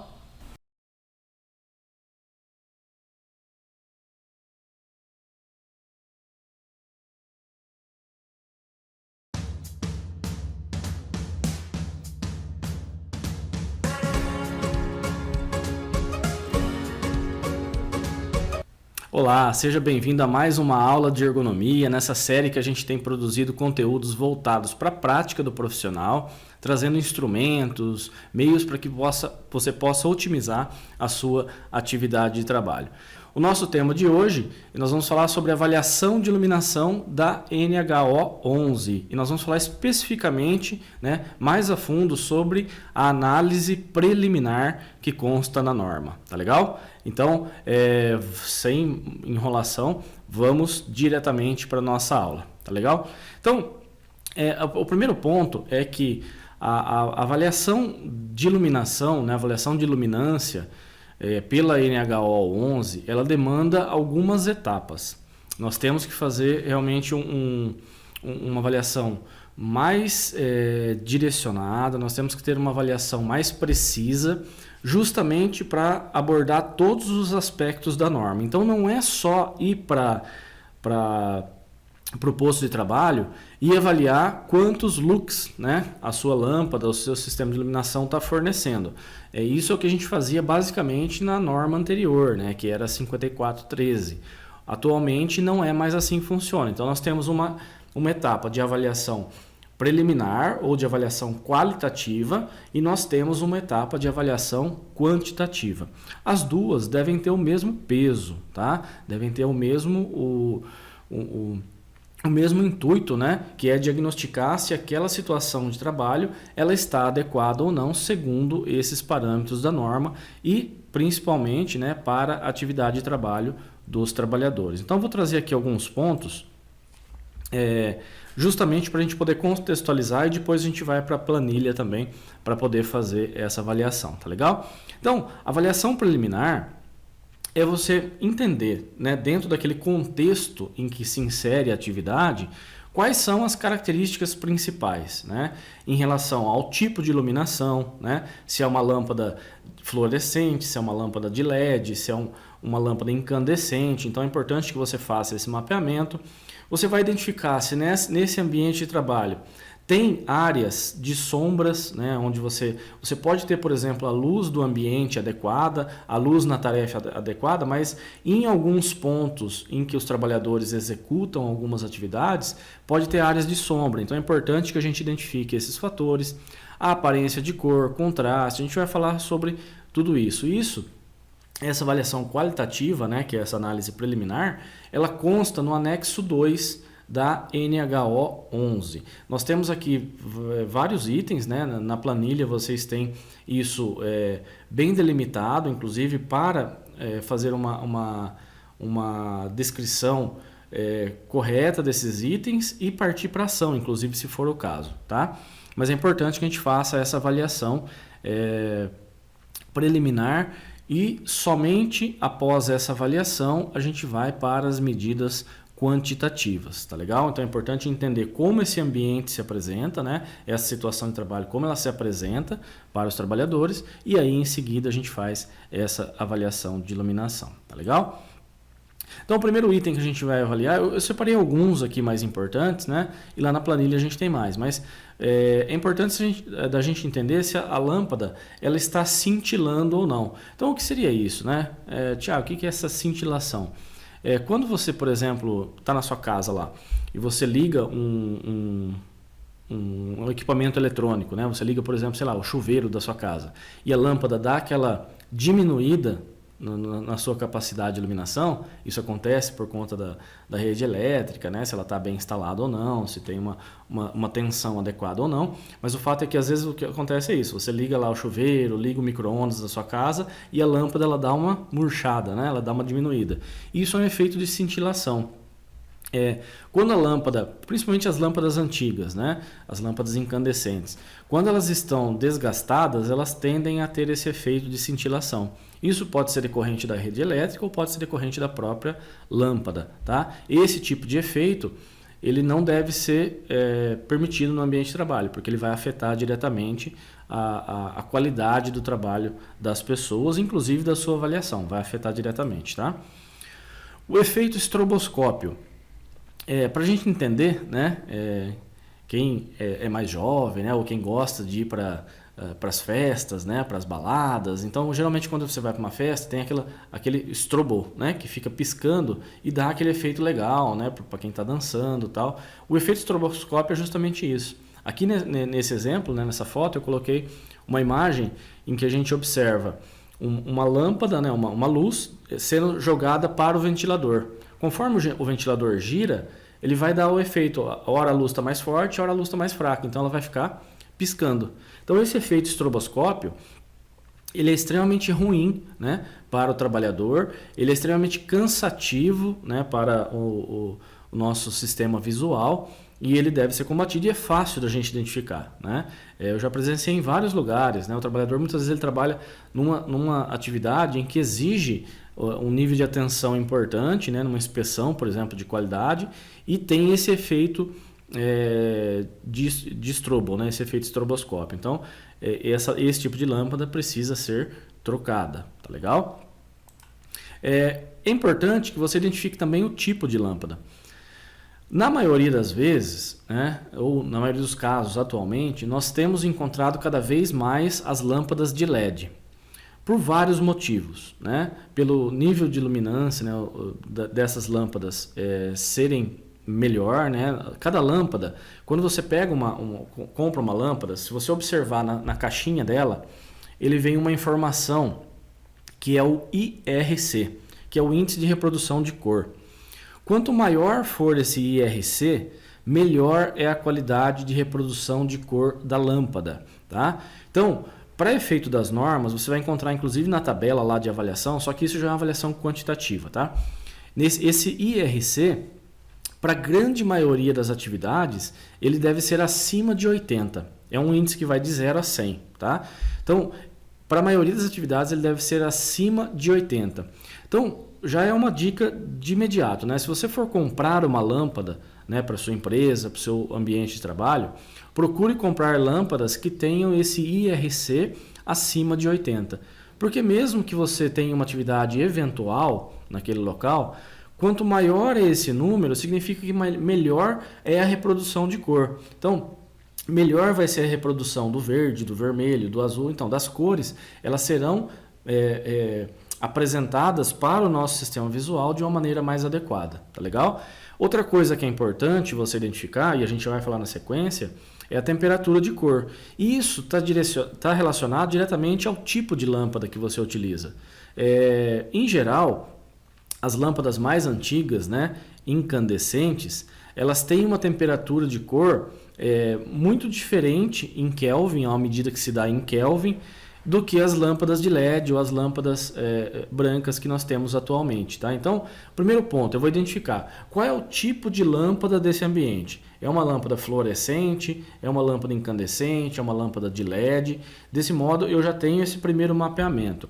O segundo mapeamento que a gente vai fazer, eu vou pular aqui, depois eu volto, tá? É justamente essa aparência de cor, né?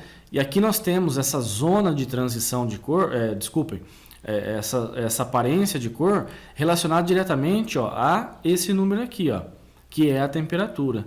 Então as lâmpadas amarelas, elas têm uma temperatura de cor, ó, que vai normalmente aí de 2.500 Kelvin mais ou menos até uns 3.200 Kelvin, tá? Então aqui, ó, nessa faixa, ó, de 2.700 a 3.000 Kelvin seriam aquelas lâmpadas amarelas. Então são as lâmpadas incandescentes, por exemplo. Nós temos algumas lâmpadas que têm temperatura intermediária, algumas lâmpadas que já têm uma aparência mais branca, né? Elas têm essa temperatura de cor. E as lâmpadas, como eu disse, de LED mais atuais, normalmente elas já são, as lâmpadas brancas, elas têm uma temperatura de Kelvin acima de 5.000 Kelvin, tá? Uma temperatura de cor acima de 5.000 Kelvin, pode chegar a 6.500 ou até mais. Só para a gente ter uma ideia, né, em termos de comparação, o índice de reprodutibilidade de cor da luz solar, né, a luz ambiente solar, se você estiver no meio externo, é um índice muito bom de reprodutibilidade. Ele é de aproximadamente 5.200 Kelvin, tá? Então, por mais que a gente observe o Sol, fala, nossa, o Sol é amarelo, né? Na verdade, a reprodução de cor que a gente tem, que é mais próximo de uma lâmpada branca, né, que a gente chama de lâmpada fria, mas a temperatura é maior, é de aproximadamente 5.200 Kelvin. Então, as temperaturas das lâmpadas que estão acima de 5.000 Kelvin, elas se aproximam mais desse índice de reprodução de cor, né? Ou na verdade dessa aparência de cor que é da luz solar, por exemplo, e para nós, né, para o nosso olho, para o nosso sistema visual, é mais importante. Então, assim como lá no IRC, você vai dar preferência para as lâmpadas acima de 80 de IRC, né, que ela vai reproduzir uma cor de uma maneira mais adequada. Para o ambiente de trabalho, a aparência de cor das lâmpadas brancas, né, da lâmpada fria, acima de 5.000 Kelvin, ela também é melhor. Veja, nós temos aplicações para essa aparência de cor mais amarela. Tá? Isso é possível. Mas isso é mais indicado, por exemplo, para o seu ambiente doméstico. A luz mais amarela, ela tem um efeito mais calmante, né? Um efeito mais de repouso. Então são lâmpadas, apesar de que hoje, né, nas casas, né, nos nossos lares, também é cada vez mais difícil encontrar lâmpada amarela. Mas seriam lâmpadas indicadas, por exemplo, para uma sala de estar, para um quarto, onde você tem esse aspecto mais aconchegante. Tá? Para o ambiente de trabalho, a luz mais branca, né, que parte mais para essa aparência de cor mais azulada, ela tende a ser melhor, porque ela não vai dar tanta fadiga, ela não vai proporcionar mais cansaço. Em geral, as pessoas vão se sentir melhores para a grande maioria das atividades. Então, aqui duas coisas, né? Nós vimos lá atrás. Dê preferência para lâmpadas com o IRC acima de 80, tá? Porque vai atender a maior parte das atividades da sua empresa, né, do seu serviço. E também dê preferência para lâmpadas que tenham uma temperatura de cor, né, em Kelvin, essa é uma medida em Kelvin, acima de 5.000 Kelvin. E as lâmpadas de LED, normalmente todas elas são acima de 5.200, 5.500 Kelvin. Por isso, cada vez mais estão presentes, inclusive pela durabilidade. Tá legal? E eu só ia voltar aqui justamente para mostrar sobre o ofuscamento, né? Que também é um item que você deve avaliar qualitativamente no seu ambiente de trabalho. Então, o ofuscamento ele é direcionado para a atividade das pessoas. Quanto mais essa luz é direcionada para o olho do trabalhador, mais dificuldade eu tenho para executar as tarefas. Isso é uma condição lógica. Mas o que acontece é que em muitos ambientes de trabalho, por conta de uma dificuldade de um sistema de iluminação melhor, as empresas instalam refletores. E normalmente esses refletores eles acabam atrapalhando demais o campo de visão do trabalhador, mesmo quando ele está posicionado em cima. Ele não é um sistema de iluminação adequado. Tá? Primeiro que ele não vai atender aquelas outras condições que a gente viu. A maioria dos refletores ainda é daquela lâmpada mais amarela, né? Mais quente. Então ele não vai conseguir atender aquelas necessidades anteriores que a gente viu. E outra que quando as pessoas, mesmo que ele está posicionado em cima, a pessoa olha para cima, a luz ofusca. Então, em geral, os refletores no ambiente de trabalho, eles também são ruins, eles também não proporcionam um benefício para a atividade das pessoas, tá legal?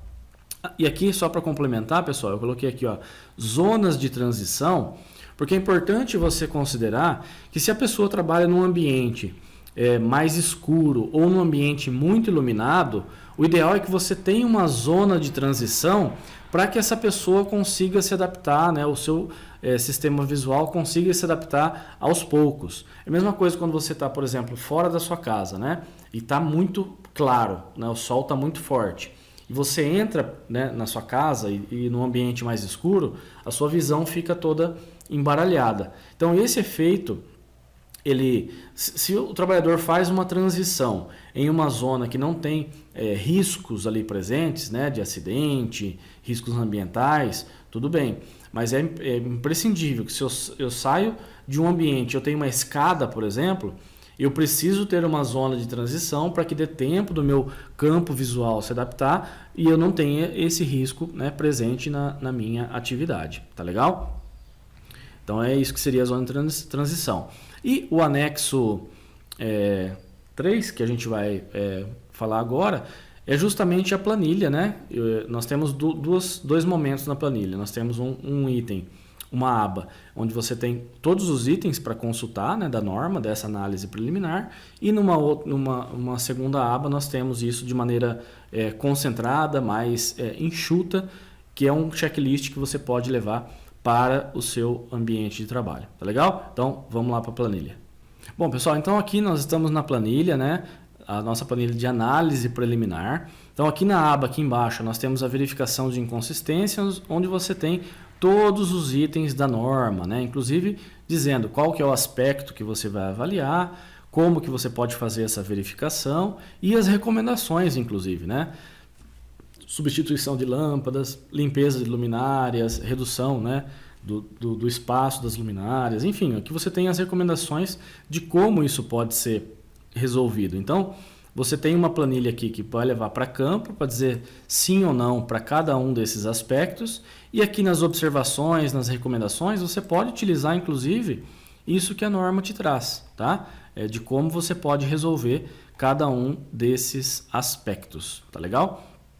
Inclusive aqui, ó, aparência de cor, né? Observar se a iluminação apresenta características de cores quentes, né? Tons amarelados ou frias, brancas ou azuladas.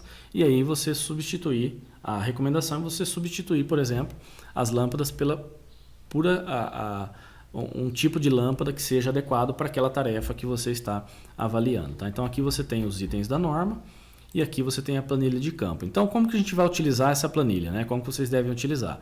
Primeira coisa, imprime ela, né? Põe lá na sua prancheta e leva lá para o ambiente de trabalho. Você vai marcando sim ou não, sim ou não, sim ou não.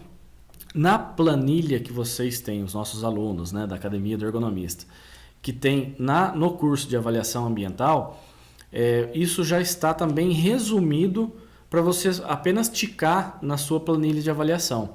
Você pode, inclusive, anexar esse checklist, tá? Não tem problema algum. Você faz o seu laudo de luminância, você pode anexar esse checklist, né, junto a essa avaliação, porque aí você deixa mais direcionado, mais discriminado quais são os itens, né, qualitativos que foram reprovados ou porque eles devem ser melhorados, tá legal? Mas então aqui, ó, as áreas de trabalho, né, os equipamentos estão bem iluminados de modo a permitir os trabalhadores possíveis riscos, né, ou perigos visíveis.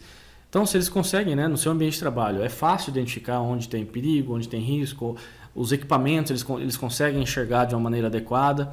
Você vem aqui, se esse aspecto, né, ele está sendo atendido ou não. Se ele não está sendo atendido, você vem aqui, tica e coloca aqui alguma recomendação, alguma observação. Então, você pode fazer isso lá no ambiente de trabalho, ó, no canto esquerdo da sala tem uma área de sombra que não permite a visualização adequada de um determinado equipamento. Então isso pode ser uma condição de risco, tá?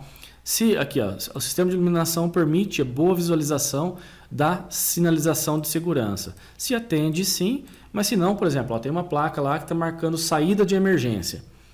Se aquela saída de emergência não for um lugar que está bem iluminado, que as pessoas não conseguem ver de uma maneira adequada, você vem aqui e coloca não. E aqui você coloca uma observação. Ó. A placa de sinalização de saída de emergência não é de fácil visualização. Então aí você vai já ter um ponto importante para fazer a sua recomendação. E aí você vai fazendo isso com todos os itens, né? Aqui no caso, se o trabalhador consegue visualizar a sua tarefa sem dificuldade, veja, olha que interessante, né?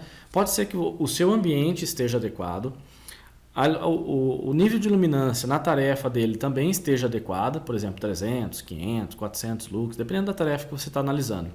Mas para que ele consiga observar, né, um painel de comando, ele tem que fazer um deslocamento lateral.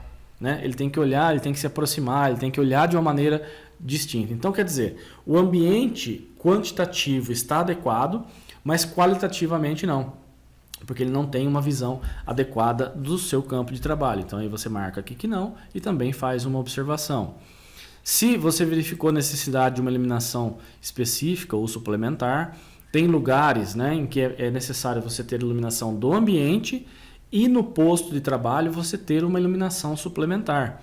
É importante que você tenha essa iluminação suplementar sempre que você precise de um nível de iluminação maior. Né? Geralmente o que acontece? Você tem, por exemplo, um setor onde você tem a iluminação ambiente X e aí durante a expensão de qualidade no chassi, por exemplo, do caminhão, o trabalhador usa uma lanterna. Isso é um tipo de iluminação suplementar, né? Uma iluminação complementar que deve ser levado em consideração, tá legal? Se atende a necessidades mais idosos, né? Porque aí é diferente, né? Você tem trabalhadores que têm pode ter alguma deficiência visual, você pode ter um trabalhador que já tem uma diminuição da acuidade visual. Se foi realizado ajustes, né, para os trabalhadores com limitações visuais, justamente nesse sentido que a gente comentou. Se as áreas de trabalho estão livres de sombra, veja, eu já encontrei vários locais de trabalho, câmaras frias, por exemplo, locais de armazenamento, né, estoque, onde tem prateleiras, que você tem uma iluminação ambiente que é forte, ela é adequada, mas você tem áreas de sombra em vários locais. Ambiente, estoque, armazém, por exemplo, isso é muito comum. Você não tem uma iluminação adequada nos corredores, por exemplo, e geralmente naquela parte de baixo da prateleira, lá no fundo da prateleira, é uma iluminação ruim. Câmara fria, por exemplo, de frigorífico, de bovinos, onde armazena lá, por exemplo, os traseiros, as costelas, enfim. Entre esse armazenamento, você tem áreas de sombra. Então é importante que você avalie isso de uma maneira bem interessante, porque é comum nós encontrarmos essas áreas de sombra. E veja, as áreas de sombra, elas até podem existir. Elas não podem atrapalhar a tarefa das pessoas, tá, pessoal? As atividades. Não precisa pedir para eliminar tudo que existe no ambiente de trabalho, não é exatamente assim que funciona. Mas é importante que, uma vez que isso está atrapalhando a tarefa, está interferindo na execução da atividade das pessoas, você deve pedir uma recomendação, tá?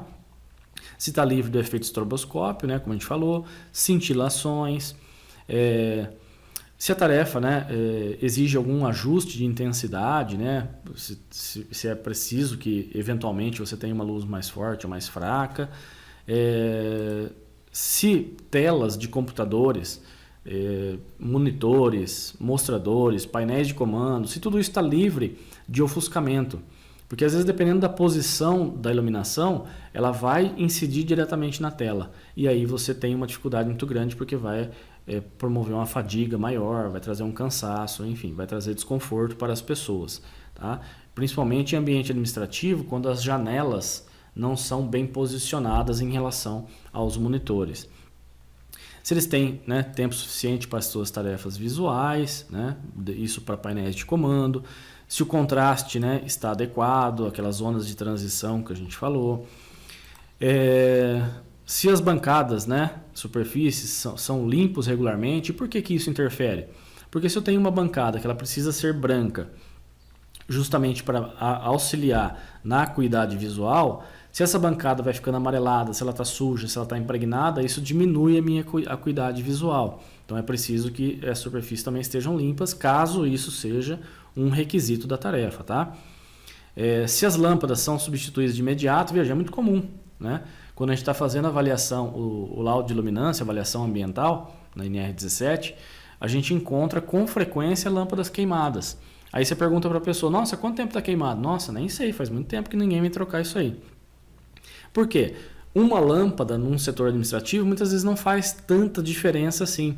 Aí queimou uma aqui, queimou outra lá, queimou outra lá. Então, o que acontece é que a iluminância vai reduzindo progressivamente, ela vai reduzindo devagar e as pessoas não percebem que isso não está adequado. Tá? Então é importante que você tenha a manutenção, esteja atenta a essas questões, que os trabalhadores sejam orientados a realizar a solicitação, né, de mudança. Então isso é importante, tá? As luzes de emergência, né, como a gente falou, se está operando de forma adequada, e mesmo não só a questão do mostrador, né, da saída de emergência, da sinalização para parar uma máquina, atravessar uma máquina, enfim, mas também a luz de emergência está funcionando, tá? Se os trabalhadores forem orientados, né, isso que eu acabei de falar para vocês, é preciso que as pessoas sejam orientadas a solicitar essa mudança, entender a importância disso, né, no seu ambiente de trabalho, e se existem medições regulares dos níveis de luminância. Veja, a norma, a NR17, ela não pede que isso seja feito, por exemplo, anualmente, que seja feito semestralmente, não tem um prazo para a realização. Mas nós entendemos que a empresa deve estabelecer uma periodicidade. Assim como ela tem a periodicidade para avaliação dos outros fatores ambientais, normalmente a empresa renova isso anualmente ou bianualmente, ela deve também estabelecer a periodicidade para avaliação de iluminação. Porque é muito comum nós encontrarmos, como eu disse, a calha da lâmpada está suja. Isso, né, diminui demais o nível de luminância no local. Tem lâmpada queimada. Então, quando você tem uma periodicidade para fazer essa avaliação, para fazer essa auditoria, você consegue ter um sistema mais efetivo, você consegue ter uma condição de trabalho mais efetiva. Tá legal, pessoal? Então, essa aqui, como eu disse, é a planilha para análise preliminar. Então, é basicamente uma avaliação qualitativa e depois você vai transportar esses dados para a sua avaliação ambiental, levando as suas recomendações, porque que isso é um risco. Inclusive, como eu disse, pode anexar, se você achar por bem, anexar esse relatório na sua avaliação ambiental. Mostrando aqui, ó, então aqui nesse caso não atende, esse aqui atende. Então você faz realmente uma auditoria. Então é uma planilha que você pode utilizar no seu comitê de ergonomia, né? Você pode oferecer um treinamento para as pessoas para que elas possam utilizar isso nos seus ambientes de trabalho, regularmente possa estar fazendo essa verificação. Então eu acredito que é um instrumento que tem bastante aplicabilidade, inclusive para as pessoas que fazem parte dessa equipe de ergonomia, que fazem parte dessa equipe do SESMIT, tá legal? Então basicamente é isso, pessoal. A gente já estendeu um pouquinho além do que eu gostaria, mas o intuito das aulas é que elas sejam realmente aprofundadas em cada um dos temas que a gente vem trabalhado aqui. Fazendo um fechamento, né? Então a análise qualitativa ela sempre deve preceder a sua avaliação quantitativa. Você deve você deve dar o mesmo peso para as duas. Não fique preso somente à quantidade de looks que você vai fazer no quantitativo. Nessa primeira avaliação você já tem bastante recomendação que pode surgir daqui, né? Você já pode colocar bastante requisitos, inclusive para as suas auditorias, para os seus acompanhamentos das atividades. Como eu disse, é um instrumento que pode servir, né, para a gestão de ergonomia, para a gestão do seu comitê de ergonomia. Então, creio que é de grande valia a aplicação dessa análise preliminar. Tá legal?